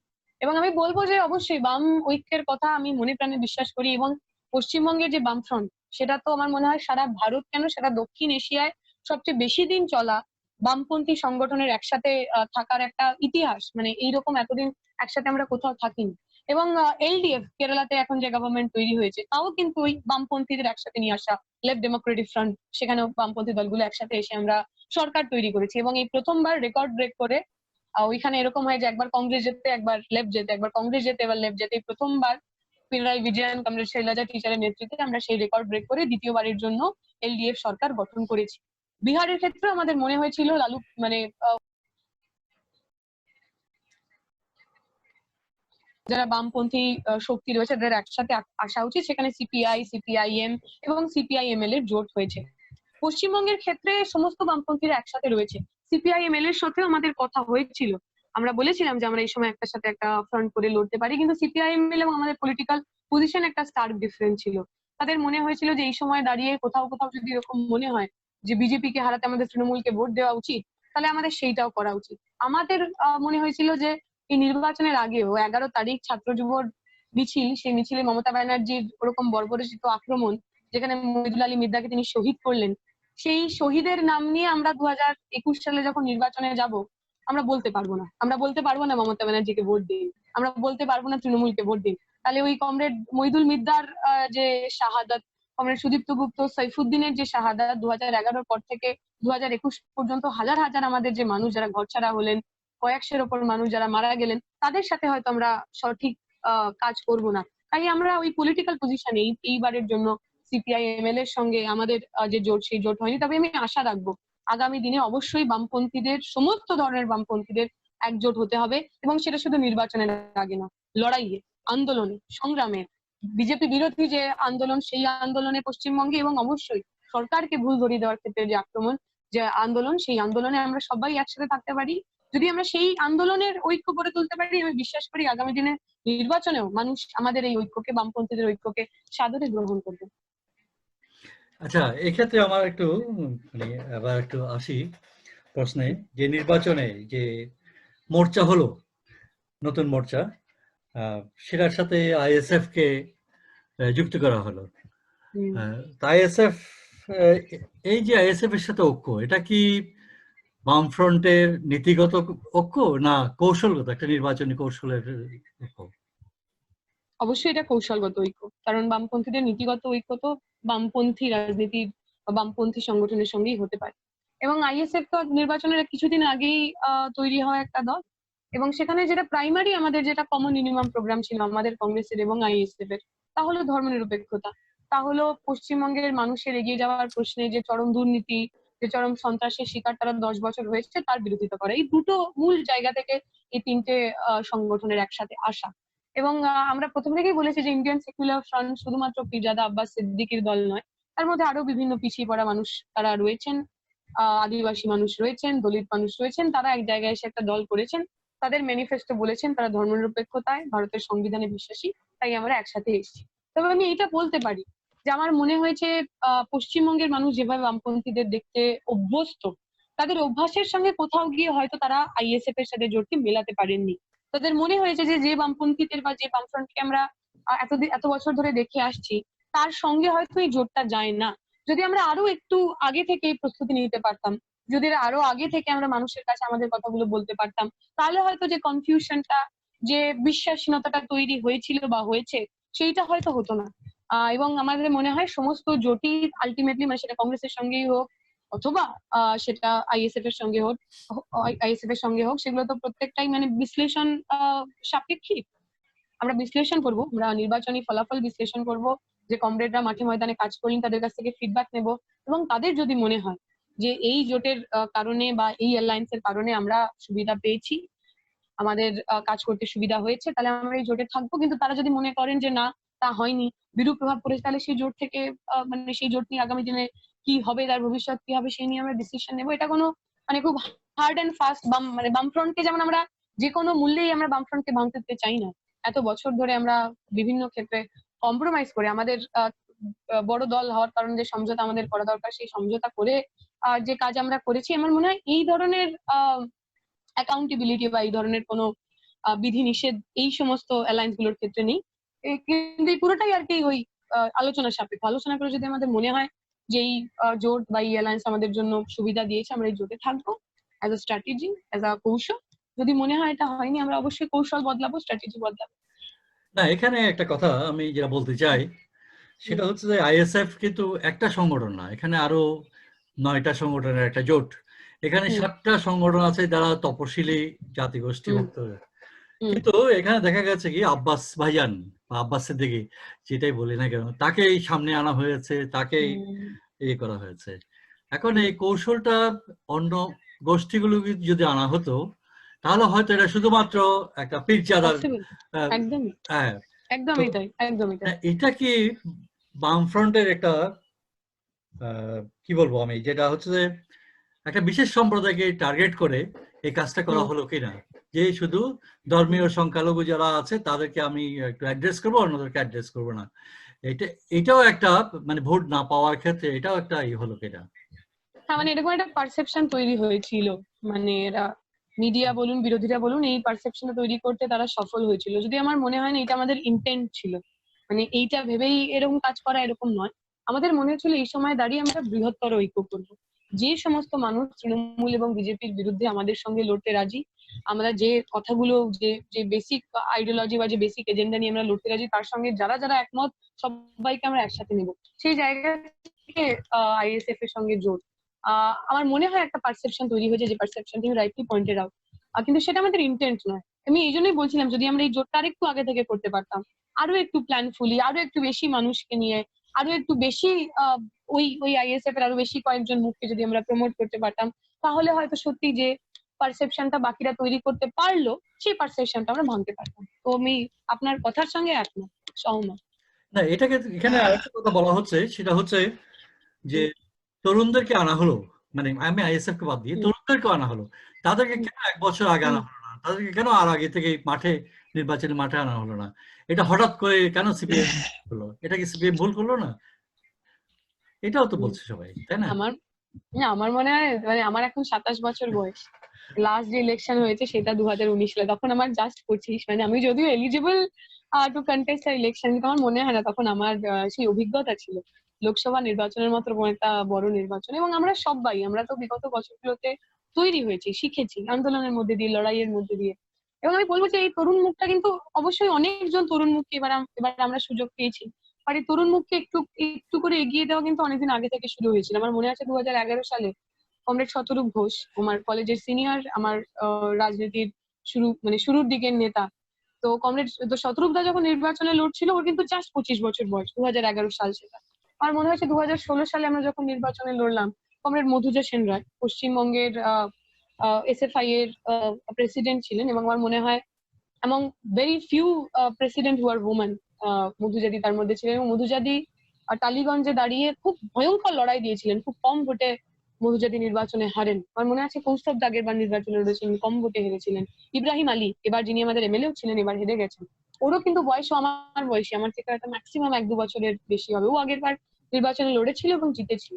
তাই এই একটা প্রসেস কিন্তু শুরু হয়েছে, শুরু হয়েছিল অনেকদিন আগেই। হতে পারে এইবার এক ঝাঁক একটা তরুণ মুখ প্রমোট করা হয়েছে, সেই এই ইন্টেন্সিটিতে হয়তো আমরা প্রমোশনটা আগে করিনি, করলে হয়তো ভালো হতো। ধন্যবাদ। এই নির্বাচনী কৌশল নিয়ে কারো কোনো প্রশ্ন থাকলে শেয়ার করতে পারেন, আইএসএফ এবং কংগ্রেসের সাথে। উত্তর আমাকে যেতে হবে, আচ্ছা, কথা বলতে আপনাকে আমি খুঁজে পেয়েছি, আমাদের স্বীকার করি বা না স্বীকার করি, আমাদের gut we know what happens in India has influence in Bangladesh. সেই জন্য আমরা বাংলাদেশ কি হচ্ছে, ভারতে কি হচ্ছে না, সেটা আমরা বামপন্থী যারা তারা সবসময়, that is how we found you, and obviously we are very impressed by you. আমার কাছে আপনি একটা স্বার্থপরের মতো কথার মধ্যে আমি একটা কথা অনুরোধ করি, আপনাদের সম্বন্ধে যারা আপনাদের জেনারেশনের লোক যারা বাংলাদেশে আছে এবং সারা সারা সাবকন্টিনেন্টে যারা আছে বামপন্থীদের মধ্যে, আপনাদের যোগাযোগ থাকা উচিত। অত কে কি করছে না, needs to be some coordination. আমাদের তো আমরা বহু আমাদের generation we have created mess for you, unless unfortunately you have to clean it up, but given that so there are a lot of differences. তবে এর মধ্যে আপনাদের কতগুলি যেগুলো ইউনিফাই করতে পারে সেগুলো আইডেন্টিফাই করতে আপনার যোগাযোগ করতে ভালো হয়। উৎপল আর আমি আমরা এই নিয়ে আমরা কথা বলছি, আমরা চেষ্টা করবো যে সাহায্য করার, if you can do any assistance, give us, just stay with us, but good luck and thank you very much. আপনাদের we really have a great hope for you, and I am so pleased to meet you finally. ধন্যবাদ। আচ্ছা, নমস্কার। ধন্যবাদ মহসিন ভাই। উৎপল, আমি একটু এই জোট নিয়ে কোনো কথা? জোট নিয়ে কথা আছে, কিন্তু আরেকটু যোগ করে একটু প্রশ্ন করতে চাই, কিন্তু জোট নিয়ে কথা তো আবার অন্যদিকে লম্বা আলোচনা হয়ে যাবে, তারপর তাহলে বলতে চাই, ঠিক আছে, জোট নিয়ে যদি প্রশ্ন নিয়ে বলুন, অন্যটা পরে আসছে। আচ্ছা আচ্ছা, জোট নিয়ে কিন্তু ওই পুরনো কথা সূত্র ধরে আমার কাছে মনে হয়েছিল আর কি, যে একটু অবাক হয়েছিলাম যে কংগ্রেসের বিরুদ্ধে কিন্তু একসময় সিপিএম এবং লেফট ফ্রন্টের কিন্তু অনেক লড়াইয়ের একটা অভিজ্ঞতা আছে পশ্চিমবাংলা, এবং কংগ্রেস দ্বারা কিন্তু যথেষ্ট নির্যাতিত হয়েছে সিপিএম এক সময়, যেটা আজকে তৃণমূল করছে সিপিএম এর উপরে বা বাম ফ্রন্টের উপরে। এক সময় সিদ্ধার্থ শঙ্কর রায়রা যখন সেই সময় ছিলেন, চিফ মিনিস্টার ছিলেন, এরা কিন্তু কম স্টিম রোলার চালান নাই এখানে আর কি, হ্যাঁ, এবং হ্যাঁ, দুর্নীতি বলুন বা যাই বলুন, আজকে তৃণমূলকে যা দেখছেন কংগ্রেস কিন্তু বেসিক্যালি সেটাই ছিল। হ্যাঁ, এবং পুরো ভারতের সাম্প্রদায়িক রাজনীতির উত্থানের পিছনে কিন্তু কংগ্রেসের একটা ভূমিকা রয়েছে, এটা আমাদেরকে অস্বীকার করার কোনো উপায় নাই। তো আমার কাছে মনে হয়েছিল যে উৎপলদা যে কথাটা বলছিলেন আর কি, যে এই জোটটা করাটাকে বাইরে থেকে আর কি, যেহেতু আমরা পশ্চিম বাংলায় নেই, একটা স্ট্র্যাটেজিক ভুল বলেই মনে হয়েছিল আমার কাছে আর কি। এবং আইএসএফ এর সাথেও সেই জোটে যাওয়া, কারণ যারা আর যাই হোক তা লেফট নয়, হ্যাঁ, তাদের কর্মসূচিগুলো আইএসএফ এর লেফট না, কংগ্রেসও না। সে লেফট ফ্রন্টের যে আপনার যে পিস্টাইন যে একটা ব্যাপারটা, যে লেফট ফ্রন্টটাকে রেখেই বোধহয় নির্বাচন করাটা ভালো ছিল, ভোট যাই আসুক। হ্যাঁ, তো আমার কাছে মনে হয়েছে যে আসলে এটা একটা ভুল কৌশল, এবং এই সময়ের মধ্যে কিন্তু আগামী নির্বাচনে সেই কৌশলটা কিন্তু নির্ধারণ করে নিতে হবে যে এদের সাথে আগামীতে পথ চলা যাবে কি যাবে। এটা হচ্ছে আমার একটা কমেন্ট আর কি, as an outsider from the election. Thank you.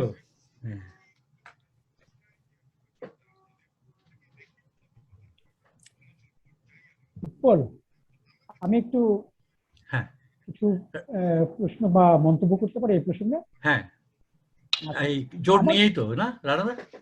জোট, প্রাসঙ্গিক জোট মানে জোটের মানে ওই রাজনীতির ক্ষেত্রে, মানে বামফ্রন্টের রাজনীতি বা সিপিআইএম এর রাজনীতির প্রশ্ন। আচ্ছা বলুন।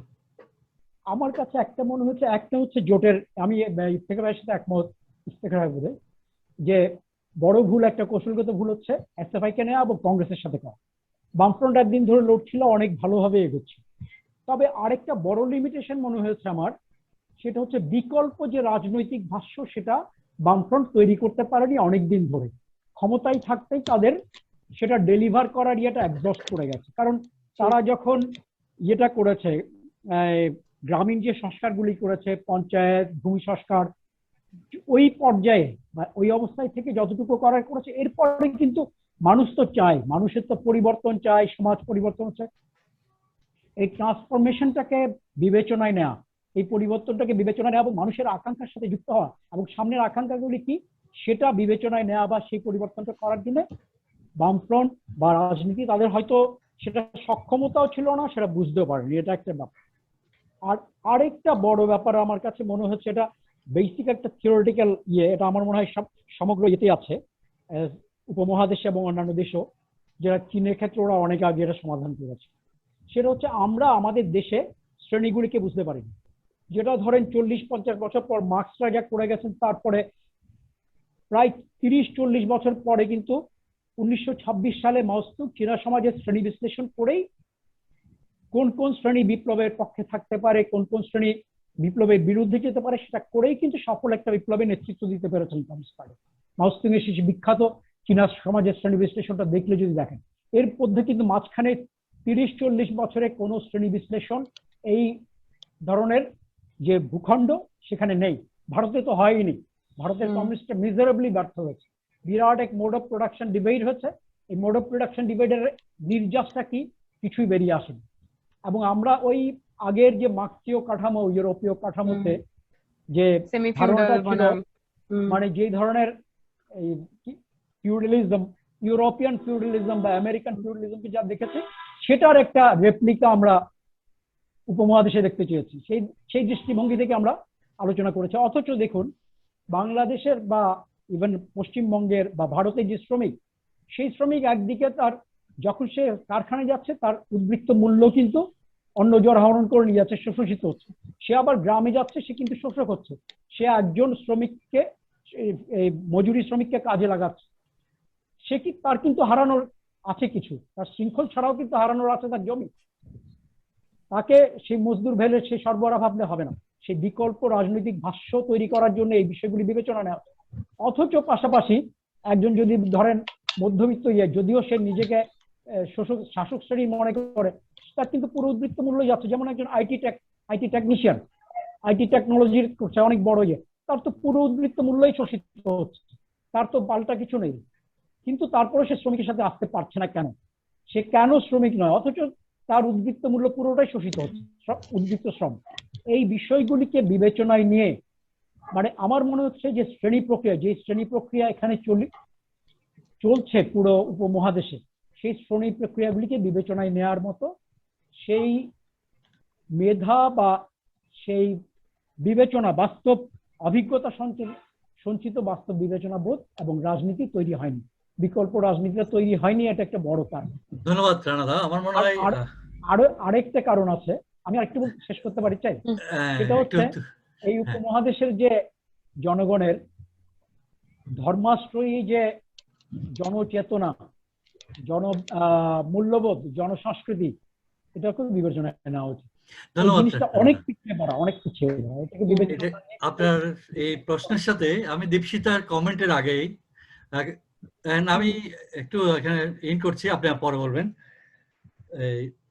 এখানে আমার যে প্রশ্নটা, সে প্রশ্নটা হচ্ছে যে পুরো মানে এটা রণজিৎ দস্তিদার যেটা বললেন তার সাথে মিলিয়ে দীপশিতা পরে কমেন্ট করবেন, যে পুরো ভারতবর্ষে প্রগতিশীল যে গোষ্ঠী বা মানুষ যারা আছে তারা কিন্তু হিন্দুত্ববাদের বিরুদ্ধে এবং মোদী সরকারের বিরুদ্ধে কথা বলছে। সেক্ষেত্রে পশ্চিমবঙ্গে আমরা দেখলাম সিপিআইএম কিংবা বামফ্রন্ট নির্বাচনটা করলো বিজেপি এবং তৃণমূল দুটো গোষ্ঠীর বিরুদ্ধে, এবং নির্বাচনে এসে আমরা প্রতিফলনটা দেখলাম ঠিক ভিন্নভাবে, যে পশ্চিমবঙ্গের মানুষ কিন্তু ভাগ করলো, একটা হচ্ছে হিন্দুত্ববাদ আর একটা হচ্ছে অ্যান্টি হিন্দুত্ববাদ, এবং তারা বামফ্রন্টকে আস্থা রাখতে পারলো না হিন্দুত্ববাদের বিরুদ্ধে একটা শক্তি হিসেবে, তারা ভোট দিল তৃণমূলকে। এখানে কি বামরা, আমি এটা দীর্ঘদিন ধরে ভাবছি, বামরা কি গণমানুষ যেটা সেটা কখনোই ধরতে পারছে না, মানে রাজনীতিতে গিয়ে যে মানুষ কি ভাবছে, মানুষকে কিভাবে অ্যাড্রেস করা দরকার, এটা কি সিপিএম এর এই নির্বাচন সেটাই প্রতিফলন ঘটলো? দীপশিতা। এক মিনিট, একটা জাস্ট এক সেকেন্ড। এই যে এখানে এখানে এই যে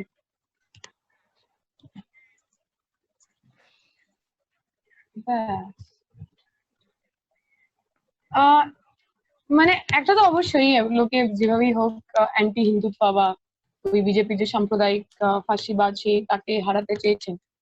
কিন্তু আসলে সমস্যাটা হচ্ছে পশ্চিমবঙ্গের ক্ষেত্রে তৃণমূল যেভাবে বিগত বছরগুলো ধরে আমাদের সাংগঠনিক ভাবে আক্রমণ করেছেন, আমাদের ক্যাডার, আমাদের র্যাঙ্কে, এইটা মানে আমরা যদি মানে রাজনীতি করতে যাই সেখানে মমতা ব্যানার্জিকে লঘু করে দেখানোটা আমার মনে হয় আমাদের জন্য সুইসাইডাল হতে পারতো, আমাদের ক্যাডারদের জন্য। কারণ তারা তাদের যে লিভড এক্সপিরিয়েন্স, তাদের যে জীবনের অভিজ্ঞতা, তাদের তারা বিজেপির চেয়ে অনেক বেশি মমতা ব্যানার্জি বা তৃণমূলকে দেখেছে। অবশ্যই দুজনের মানে একজন একজন ফ্যাসিস্টিক আর একজন ফ্যাসিস্ট, দুজনকে আমি এক জায়গায় রাখছি না, কিন্তু একজন সাধারণ মানুষ যার বাড়িতে আক্রমণ হয়েছে, যার বাড়িতে আগুন লাগিয়ে দেওয়া হয়েছে, সে তো এই থিওরিটিক্যাল ডিবেট বা এই যে মাইনিউট ডিফারেন্স বা এই নুয়ান্সেস গুলো তার পক্ষে তো বোঝা সম্ভব নয়। আর মনে হয় সেই জায়গাটা আমরা তৈরি করতে পারিনি।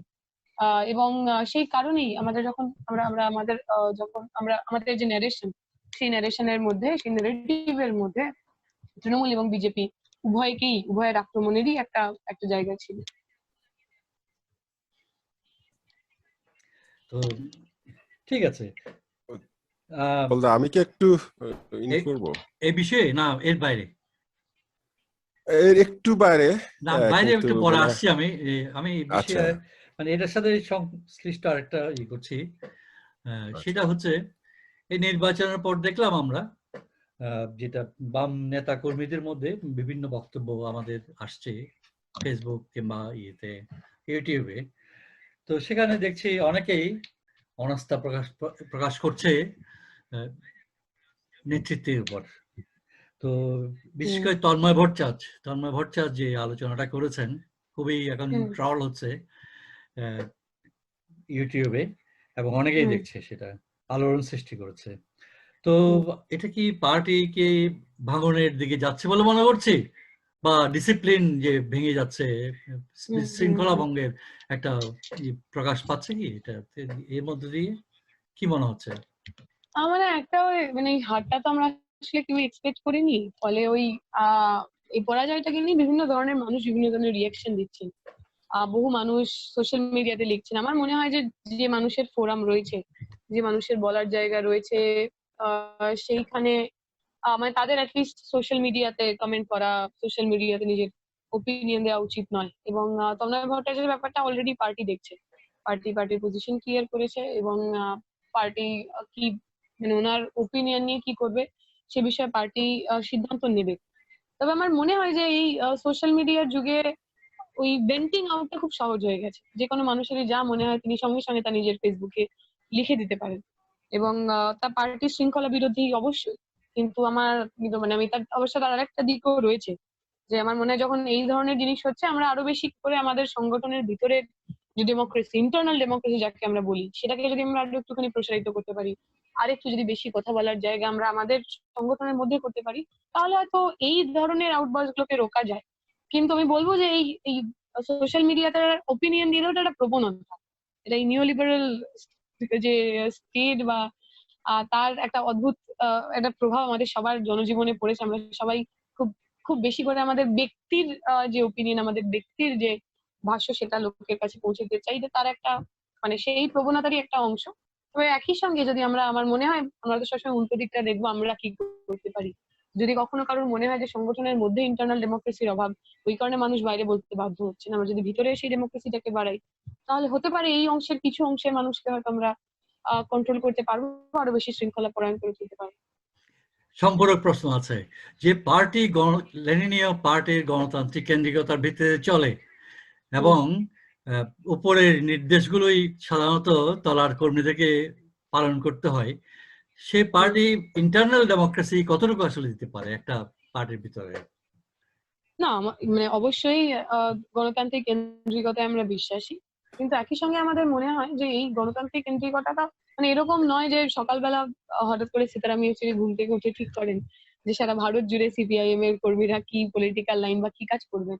অবশ্যই আমাদের যে ব্রাঞ্চ, যে local committee, zonal committee, area committee, district committee, state committee, তারও ফিডব্যাক, তারা সেখানকার কর্মীরা কি ভাবছেন, সেখানকার মানুষ কিভাবে ওই অঞ্চলের রাজনীতিকে দেখছেন, তারও একটা ফিডব্যাক ওপরে যায়, এবং সেই সমস্ত ফিডব্যাককে সামনে নিয়েই তো আমাদের যে রূপরেখা, আমাদের যে কার্যক্রম, সেগুলো ঠিক করা হয়। তাই আমার মনে হয় যদি এই যে অলরেডি যে স্ট্রাকচার রয়েছে, সেই স্ট্রাকচার গুলোকে যদি আমরা আরো একটুখানি ব্রড বেস করতে পারি, যদি আমরা আরো একটু বেশি সহনশীল হই, কারণ আমাদের সববার জাত, ধর্ম, পার্টি সমস্ত কিছু নির্বিশেষে আমরা সবাই খুব ইমপেশেন্ট হয়ে গেছি আজকাল।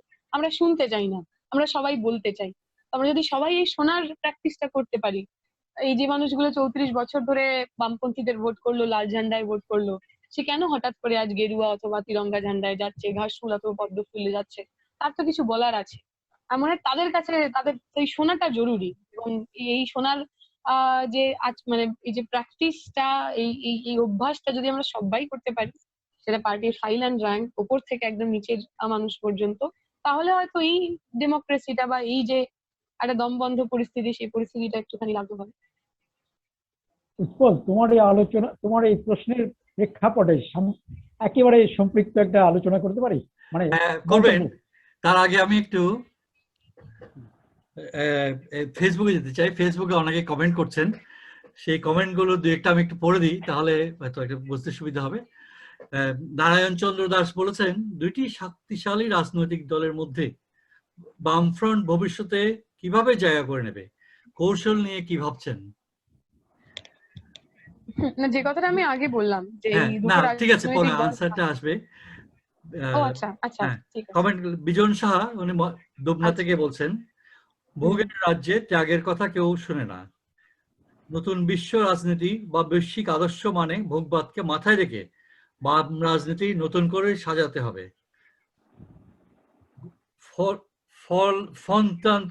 গণতান্ত্রিক কেন্দ্রিকতা ফ্লেক্সিবল করতে হবে। এক কংগ্রেস থেকে আরেক কংগ্রেস পর্যন্ত অপেক্ষা করার সময় দ্রুত পরিবর্তনশীল বিশ্বে আর নেই। আমি যে কথাটা বললাম। আরেকজন বিপ্লব নন্দী বলছেন কলকাতা থেকে, পশ্চিমবঙ্গ কলকাতা থেকে, nowadays media has a great influence on election. To counter the mainstream media, is there any plan for left front in future?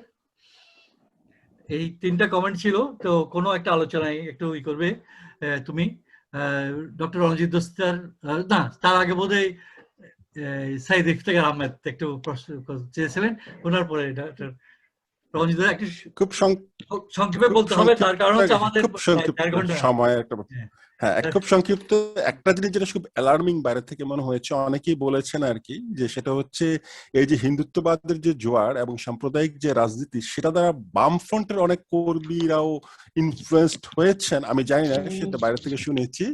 এবং এর ফলে মুখে অনেকে লেফট ফ্রন্টের মিছিলে হেঁটেছেন, বক্তব্য জনসভায় গিয়েছেন, কিন্তু সিল মেরেছেন সেই বিজেপির বাক্সে। এ ধরনের একটা কিন্তু অভিযোগ রয়েছে আর কি।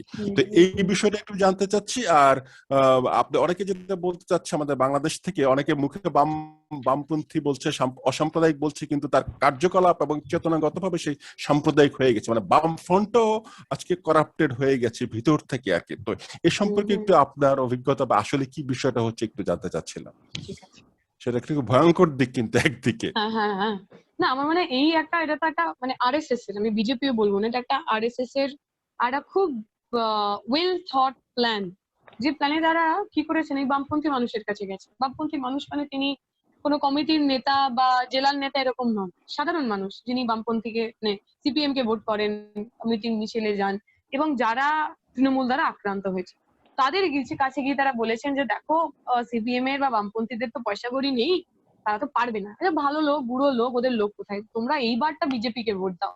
বিজেপি যদি একবার আসে, তৃণমূলকে এমন টাইট দেবে, তারপর আবার সিপিএম আসবে। ফলে এই একটা অদ্ভুত একটা হুইসপার ক্যাম্পেইন সারা বাংলা জুড়ে আরএসএস খুব পরিকল্পিত ভাবে তারা মানুষের কাছে নিয়ে গেছেন, এবং সেখানে বহু মানুষ এটা বিশ্বাস করেছেন, অস্বীকার করার কোনো জায়গা নেই। যে মানুষের তৃণমূলের দ্বারা অত্যাচারিত, তার মনে হয়েছে যে আগে তৃণমূলকে সরাতে হবে, তৃণমূল একবার সরে যাক, বিজেপি আসুক, তারপরে আবার সিপিএম কে নিয়ে আসা যাবে। এটা একটা ভয়ঙ্কর প্রচার, এবং যে প্রচার আমরা কাউন্টার করার চেষ্টা করেছি, যে আপনি দেখুন না আপনার চোখের সামনে ত্রিপুরাতে দেখুন, সেখানে তো বিজেপি সরকার রয়েছে, কাকে তারা সবচেয়ে বেশি আক্রমণ করছে? সিপিআইএম কে। এখানে তৃণমূল আপনার সঙ্গে যা যা করছে তার চেয়েও বেশি কাজ বিজেপি ওইখানে করেছে। এখানে যখন পঞ্চায়েত নির্বাচন হয়, 50% আসনে বিনা প্রতিদ্বন্দ্বিতায় তৃণমূল জিতে যায়, আপনাকে ভোট দিতে দেয় না, আপনাকে নমিনেশন দিতে দেয় না। আপনি দেখুন ত্রিপুরাতে 90% সিটে একই রকম কাজ তারা করেছে। তাহলে বিজেপি তৃণমূলের থেকে আলাদা কি করে হতে পারে? বিজেপি আসলে কি করে আপনার ভালো হবে? হবে না। এই ভুল কথা আপনি বিশ্বাস করবেন না। ত্রিপুরার মুখ্যমন্ত্রী মানিক বাবু তিনি এসছেন, তিনি এসে বলেছেন যে আপনারা এই ভুলটা করবেন না, ত্রিপুরার অভিজ্ঞতা শুনুন, আমরা ভুক্তভোগী। বুদ্ধদেব বাবু তার বার্তাতে বলেছেন যে আপনি ওই ফুটন্ত কড়াইতে ঝাঁপ দেবেন না, সেই গরম তেলে ঝাঁপ দেবেন না। বিজেপি হচ্ছে সেই একই রকম শত্রু। কিন্তু মানে সাধারণ মানুষ একটা অংশ যারা বামপন্থীদের ভোট করতেন বা যারা ওই বামপন্থীদের মিটিং মিছিলে হাঁটতেন, তারা এই কথাটা বিশ্বাস করেননি। তাদের মনে হয়েছে তাদের জন্য প্রাইমারিটি হলো তৃণমূলকে আটকানো। যদি বিজেপিকে ভোট দিয়ে, বিজেপির কাছে অর্থ রয়েছে, বিজেপির কাছে সরকার রয়েছে, বিজেপির কাছে কেন্দ্রীয় বাহিনী রয়েছে, যদি এদের ব্যবহার করে আমরা তৃণমূলকে সরাতে পারি, তাহলে আমরা কেন সরাতে পারবো না? ফলে একটা অংশ যারা আমাদের ভোট করতেন তারা শিফট করেছে, বিজেপিতে ভোট করেছেন। আবার সেই অংশ, যে অংশটা আগের বার বিজেপিকে ভোট করলেন, তাদের অনেকের মনে হলো যে বিজেপি আসার পর যা যা কাণ্ড কারখানা হচ্ছে, তারা সেন্টারে যা দেখলেন, তারা মনে হলো যে না না না না, এটা তো বিপদ হচ্ছে, বিজেপিকে তো আনা যাবে না, সুতরাং এবার বিজেপিকে রুখতে হলে তাহলে আমাদের তৃণমূলকে ভোট করতে হবে। তো এইরকম একটা মানে ভীষণই একটা ডাইসি সিচুয়েশনে এবারের নির্বাচন হয়েছে। এবং আমি এটার সাথে আমি একটা উত্তর দিতে চাইবো, যিনি আগে বলছিলেন যে এই সিচুয়েশন থেকে আপনারা বেরোবেন কি করে। আমি যে কথাটা আগেও বলছিলাম যে শ্রেণী ছাড়া আমাদের আর কাছে কোনো উপায় নেই। ওই যে গরিব মানুষগুলো যারা ওই কুড়ে ঘরে থাকেন, তারা হয়তো হাত পেতে কন্যাশ্রী নিচ্ছেন, যুবশ্রী নিচ্ছেন, যারা প্রধানমন্ত্রী আবাস যোজনার টাকা পাচ্ছেন, যে মানুষগুলোর মনে হচ্ছে যে এইগুলো পাওয়ার কারণে আমার কাউকে ভোট দেওয়া উচিত, তাকে তো বোঝাতে হবে যে এই টাকা তুমি যে পাচ্ছ, এই টাকা তো কেউ কারোর গ্যাট থেকে দিচ্ছে না। আমার দেশের সরকারের এটা দায়িত্ব। সাধারণ মানুষ যে ট্যাক্সের টাকা দেয়, যে কোটি কোটি টাকা তাদের কাছে পৌঁছায়, তুমি একটা 5 টাকার যখন চা কেনো, তুমি যে ট্যাক্সের টাকা দাও, সেই ট্যাক্সের টাকা থেকে তোমাকে দেওয়া হচ্ছে। ভারতের সংবিধানের যে সমাজতন্ত্রের ভাবনা চিন্তা নেহরুর সময় ছিল, পুনর্বন্টনের যে কথা আমরা বলেছি, সেই আদর্শ থেকে, সেই বোধ থেকে, সেই ভারতের যে আইডিয়া, সেই ভারতের যে স্বপ্ন, সেই স্বপ্ন থেকেই তো এগুলো তোমার পাওয়ার কথা, এগুলো তোমার অধিকার। এই মানুষকে তার অধিকার সম্পর্কে সচেতন করে, যে মানুষগুলো বা যে নীতিগুলো, যে পলিসিগুলোর কারণে তারা অত্যাচারিত হচ্ছেন, এক্সপ্লয়েটেড হচ্ছেন, সেইগুলো নিয়ে যদি আমরা ব্যাপক সংগ্রাম মানে ওই একদিন একটা নবান্ন অভিযান, বা একদিনের বড় একটা লাল ঝান্ডার মিছিল, অথবা একদিনের প্রতি বছর রিচুয়ালিস্টিক ব্রিগেড সমাবেশ নয়, মানে ব্যাপকতর আন্দোলন, মানে যেখানে রাস্তাঘাট বন্ধ করে, মানুষের জনজীবন বন্ধ করে, সরকারের কমফর্ট, সরকারের কাজকর্ম বন্ধ করে দেওয়া যেতে পারে এমন আন্দোলন গড়ে তুলতে হবে বিজেপি এবং তৃণমূল দুজনের বিরুদ্ধে। যদি সেইটা আমরা করতে পারি, কঠিন মানে অবশ্যই কঠিন কাজ, সহজ নয়, তাহলেই একমাত্র আমরা ফিরে আসতে পারবো। কারণ এটা পশ্চিমবঙ্গের যে রাজনৈতিক ইতিহাস, সেই ইতিহাসে কখনো শুধুমাত্র কোনো এজেন্ডার জোরে, শুধুমাত্র কোনো বিকল্প পলিসির জোরে পট পরিবর্তন হয়নি।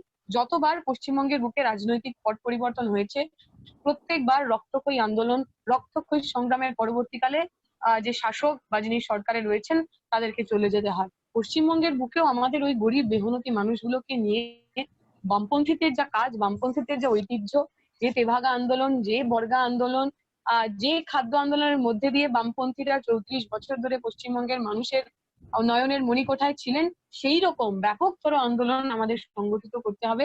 এবং সেই সংগঠন, সেই আন্দোলনই একমাত্র পারে ধর্মীয় মেরুকরণের রাজনীতিকে ভেঙে জাতির আধার, মানে জাতির বা ধর্মের আধারে, পরিচিতির আধারে যে রাজনীতি হচ্ছে সেই রাজনীতিকে ভেঙে বামপন্থী আদর্শের যে রাজনীতি পশ্চিমবঙ্গ দেখতে অভ্যস্ত, সেই রাজনীতিতে ফিরে আসতে। ধন্যবাদ। রণজিৎ দস্তিদার, ডক্টর রণজিৎ দস্তিদার, রানাদার, আপনি একটা প্রশ্ন করতে চেয়েছিলেন। হ্যাঁ, প্রশ্ন না, কমেন্ট করতে চেয়েছিলাম আমি। হ্যাঁ, ছোট করে একটু করবেন, একটু ছোট করে। হ্যাঁ, শিওর। গণতন্ত্র স্বাধীনতা আমরা যেটা বলি, কমিউনিস্ট পার্টিতে অ্যাকচুয়ালি অধিকাংশ দেশে, বিশেষ করে সমাজতান্ত্রিক দেশগুলিতে দেখা যায় এক ধরনের অথরিটারিয়ানিজমের মধ্যে আমরা আবদ্ধ ছিলাম, পার্টির মধ্যে তাই। অথচ মার্কস, অ্যাঙ্গেলস, লেনিন প্রত্যেকেই কিন্তু, এমন মাওসেতুংও প্রত্যেকেই কিন্তু গণতন্ত্র এবং স্বাধীনতার প্রশ্নে বলে সাম্যের প্রশ্ন, এটা বাটার করার কোনো প্রয়োজন নেই। অ্যাঙ্গেলস তো এটা বলেই দিয়েছেন, আমরা সাম্যের বিনিময়ে, স্বাধীনতার বিনিময়ে সাম্য চাই না। আমরা এমন কমিউনিস্ট হতে চাই না যারা সারা পৃথিবীকে একটা কারাগার বানাবে। মার্কসও বলেছে আমরা স্লেভারি চাই না। কোনোভাবে ব্যক্তিগত স্বাধীনতা এবং গণতন্ত্রকে বাদ দিয়ে চায় না। সেই বিষয়টা কিন্তু কমিউনিস্টদের বিবেচনায় নেওয়া উচিত। প্রত্যেকটা কমিউনিস্ট পার্টির প্র্যাকটিসের মধ্যে সারা পৃথিবী জোড়া এক ধরনের অথরিটারিয়ানিজম, এক ধরনের গণতন্ত্রহীনতা, কিছু মানুষের ছাড়া অন্যদের কেউ কথা বলতে পারবে না, এই জিনিসটা যে আছে। এবং এক ধরনের ক্লায়েন্টাল রিলেশনশিপ, বড় ভাই ছোট ভাই, নেতা কর্মী, এই যে ব্যাপারগুলি, নেতা কর্মী, সেখানে কমরেড হয় না। নেতা কর্মী আমরা বলি কমরেড, অ্যাকচুয়ালি নেতা কর্মীর সম্পর্ক, বড় ভাই ছোট ভাইয়ের সম্পর্ক, কাকা ভাগ্নে বা চাচা ভাতিজার সম্পর্ক, এটাই হয়েছে। অ্যাকচুয়ালি কমরেডশিপ তো আক্ষরিক অর্থে ফিরিয়ে আনা উচিত, এবং গণতন্ত্র চর্চা ছাড়া, স্বাধীনতা ছাড়া এটা হয় না। ধন্যবাদ রানাদা। কমেন্ট আর কার কোনো প্রশ্ন আছে? তাহলে আর আমরা প্রায় 1.5 ঘন্টা আলোচনা করেছি, আর অল্প কিছু সময় পর হ্যাঁ শেষ করব। তো অন্যদের আলোচনা থাকলে আমার একটু প্রশ্ন, শেষের দিকে আমরা চলে এসেছি প্রায়। 2026-এ খুব সম্ভবত বিধানসভা নির্বাচন 2026-এ হবে। দীপশিতা কিংবা নিজেকে কিংবা বামফ্রন্টকে ওই নির্বাচনে কিভাবে দেখতে চায়? না, আসলে আমাদের পার্টিতে তো এরকম আমার ব্যক্তিগত চাওয়া পাওয়ার কোনো জায়গা নেই। পার্টি যে যা কাজ দেবেন সেই কাজ করব। এর আগে যদি পার্টি যদি বলে যে প্রচার করতে হবে প্রচার করো, পার্টি যদি বলে নির্বাচনে লড়তে হবে নির্বাচন লড়ো, পার্টি যদি বলে তোমায় গিয়ে পাড়ায় পাড়ায় পোস্টার মারতে হবে সেটাই করবো। যে কথাটা কমরেড বলছিলেন, যে আলটিমেটলি আমাদের সবাই কমরেড। আমাদের এখানে ওই হায়ারার্কি, নেতা কর্মী, এই সীমারেখা তো থাকা উচিত না। আমি যেমন একজন ব্যক্তি হিসাবে, কমিউনিস্ট পার্টির সদস্য হিসাবে আমি যেমন রাজনীতিতে এসে নির্বাচনে লড়ার জায়গাতে আমি যেমন স্বাচ্ছন্দ্য, আমি ঠিক একই রকম ভাবে পার্টি যদি আগামী দিনে চাই যে আমি পোস্টার মারবো অথবা বাড়িতে গিয়ে লিফলেট বিলি করব, সেই কাজটাতে আমি একই রকম স্বচ্ছন্দ বোধ করবো, তাতে আমার স্বাচ্ছন্দ্য বোধ করবো, তাতে আমার কোনো বিরোধিতা। পার্টি যা চাইবে তাই। ব্যক্তিগত দীপশিতার কোনো রকম অ্যাসপিরেশন নেই। আমরা যেন জিততে পারি, এই আমি যবে থেকে রাজনীতি করছি তবে থেকে আমরা শুধু পরাজয় দেখছি। এই পরাজয় দেখতে ভালো লাগে না, লাল আবির খেলতে চাই পশ্চিমবঙ্গের। জয়ী হতে চাই নাকি? আমরা সবাই একসাথে জয়ী হতে চাই লাল আবির খেলে। জয়ী আমার নাম, আমি জয়ী হতে চাই। অ্যাডভোকেট হাসান তারিক চৌধুরী, ঢাকা, বাংলাদেশ থেকে হাত রেজ করেছেন। আমি ওনাকে অনুরোধ করছি, প্রশ্ন থাকলে করতে পারেন। আমি প্রথমত দীপশিতাকে খুবই ধন্যবাদ জানাবো যে একটা অসাধারণ এবং ভার্সেটাইল আলোচনা তিনি করেছেন। যেহেতু আমি এক সময়ে বাংলাদেশ ছাত্র ইউনিয়নের সভাপতি ছিলাম, ফলে আমি এটা খুব এনজয় করেছি যে আজকের এই তরুণ প্রজন্ম কি ভাবছে এই বামপন্থী আন্দোলনকে নিয়ে। তো আমার ক্ষুদ্র একটি প্রশ্ন, সেটি হলো এই যে ভারতের কমিউনিস্ট পার্টি মার্ক্সবাদী বা অন্যান্য বাম দলে, আমি যেহেতু দীপশিতা সিপিআইএম এর সঙ্গে জড়িত, আমি সিপিআইএম কে মেনশন করেই বলবো হুম। যে তাদের দলের কেন্দ্রীয় কমিটিতে এবং পলিট ব্যুরোতে তরুণ সমাজের যে প্রতিনিধিত্ব এবং নারীদের যে প্রতিনিধিত্ব এই প্রসঙ্গে অগ্রগতি কতটুকু, এটা আমি দীপশিতার কাছ থেকে জানতে চাই। Thank you.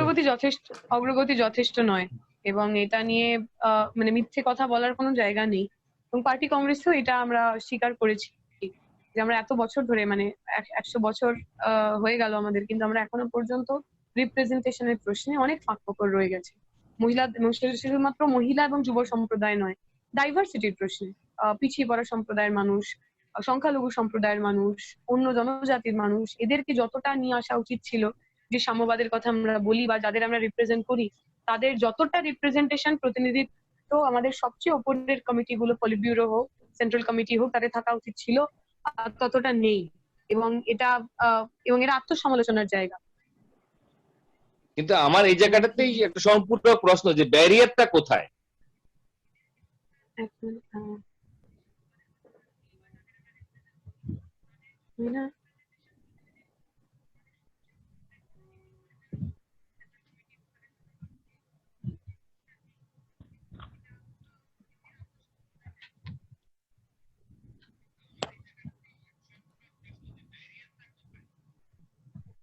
হ্যালো, না আমার একটু কানেকশনটা চলে গেছিল। হুম। হ্যাঁ, আমার মনে হয় ব্যারিয়ার একটা তো যেটা, মানে আমাকে যদি কেউ ব্যক্তিগতভাবে জিজ্ঞেস করে, আমি বলবো কোথাও না কোথাও আমাদের মধ্যে একটা মেরিটোক্রেসি কাজ করেছে। আমাদের সবসময় মনে হচ্ছে যে একজন লিডার সেরকমই হবে, মানে যে মাইক ধরে খুব ভালো ভাষণ দিতে পারবে, অথবা যার অনেক পুঁথিগত বিদ্যা থাকবে। একটা মেরিটোক্রেটিক ভাবনা চিন্তার মধ্যে দিয়ে অনেক সময় আমরা যাই। মানে সেইটা একটা কারণ, যে কারণে বিভিন্ন জায়গায় যে লিডারশিপ উঠে আসা দরকার ছিল, সেই লিডারশিপ আমরা তুলতে পারিনি। এবং এটা সত্যি ঘটনা, আলটিমেটলি আমরা সবাই এই সমাজেরই প্রোডাক্ট। যে সমাজটার মধ্যে পুরুষতান্ত্রিকতা, যে সমাজটার মধ্যে লিঙ্গ বৈষম্য, জাতিবাদ এবং বিভিন্ন ধর্মের প্রতি বিরূপ মনোভাব থাকে, এই সমস্তগুলো রয়েছে। তাই কোথাও না কোথাও এই সমাজের এই কলুষগুলোকে পেরিয়ে আমাদের এটা যত বেশি কমিউনিস্ট হওয়ার কথা ছিল, ততটা আমরা করে উঠতে পারিনি। সেই সমাজবোধ, সেই জীবনবোধ, সেই চেতনার জায়গাটায় কমতি রয়ে গেছে, খামতি রয়ে গেছে।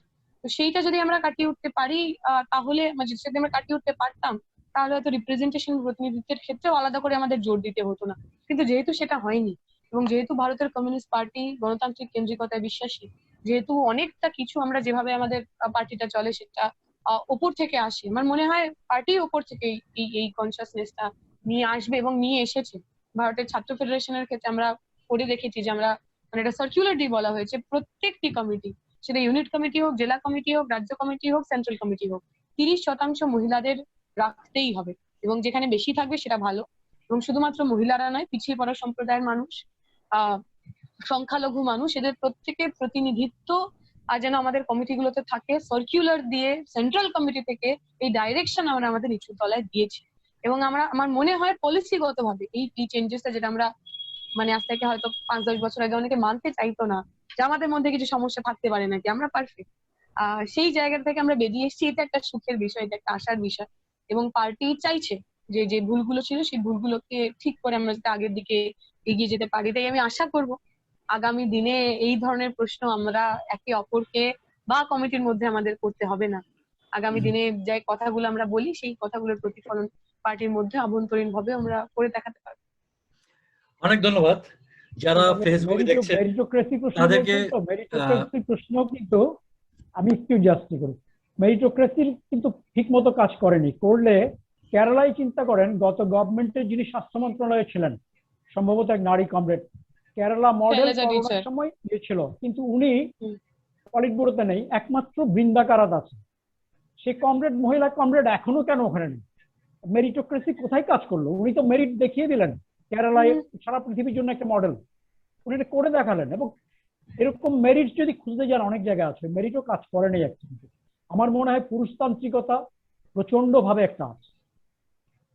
না, আমি এইটার সাথে একটুখানি আমি মানে দ্বিমত পোষণ করি। আমার মনে হয় যে মানে যে সময় পার্টি কংগ্রেস হয়েছে, যে সময় পলিট ব্যুরোতে বৃন্দা কারাত অথবা সুভাষিনী আলিদা ইনক্লুডেড হয়েছেন, সেই সময়ের শৈলজা টিচারের আজকের এই যে পারফরমেন্স বা এই আজকের এই যে এক্সপোজার, সেই এক্সপোজার তো উনি পাননি। এই ফেব্রুয়ারি মাসে সম্ভবত আমাদের মানে পার্টি কংগ্রেস হবে, এবং আমি আশা করব আমরা এই অভিযোগগুলোর জায়গা হয়তো আমাদের থাকবে না। তবে আমার মনে হয় যে এই শৈলজা টিচার অথবা হেলথ মিনিস্টার, এটা তো মানে ব্যক্তিগতভাবে শৈলজা টিচার ব্যক্তিগত কোনো তার পারফরমেন্স না, সামগ্রিকভাবে যে কেরালা মডেল, যে লেফট ডেমোক্রেটিক ফ্রন্টের মডেল, সেই মডেলের একটা অঙ্গ হিসেবে কাজটা করা হয়েছে। এবং বলা হয়েছে যে এরপরে শৈলজা টিচারকে আমরা আরো ন্যাশনালি প্রজেক্ট করতে চাই, তার জন্য যে সাংগঠনিক দায়িত্ব, সেই সাংগঠনিক দায়িত্ব আমরা বাড়াতে চাই, তাই তাকে আমরা ওই পদে আর কন্টিনিউ করছি না।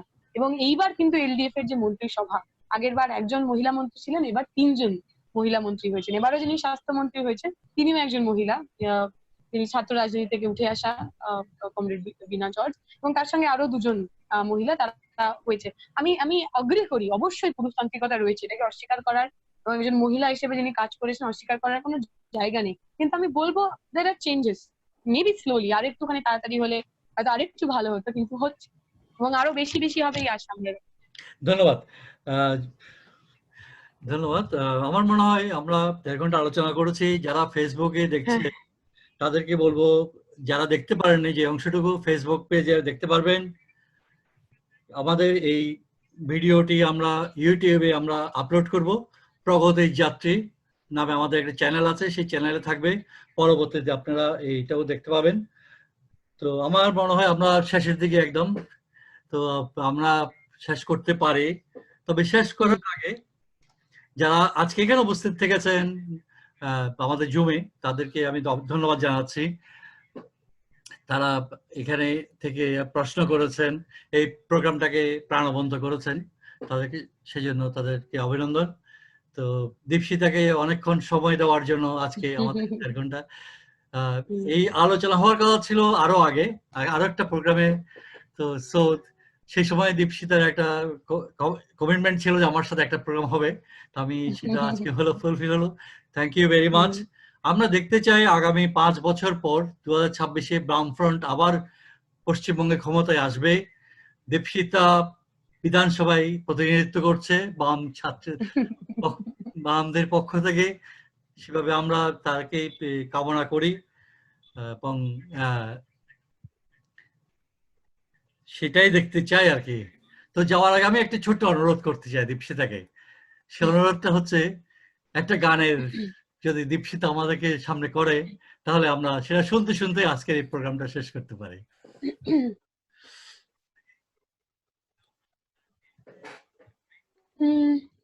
গায়ের নওজোয়ান হিন্দু মুসলমান, গায়ের নওজোয়ান হিন্দু মুসলমান, মিলিয়া বাউলা গানার মুর্শিদি গাইতাম আমরা, মিলিয়া বাউলা গানার মুর্শিদি গাইতাম।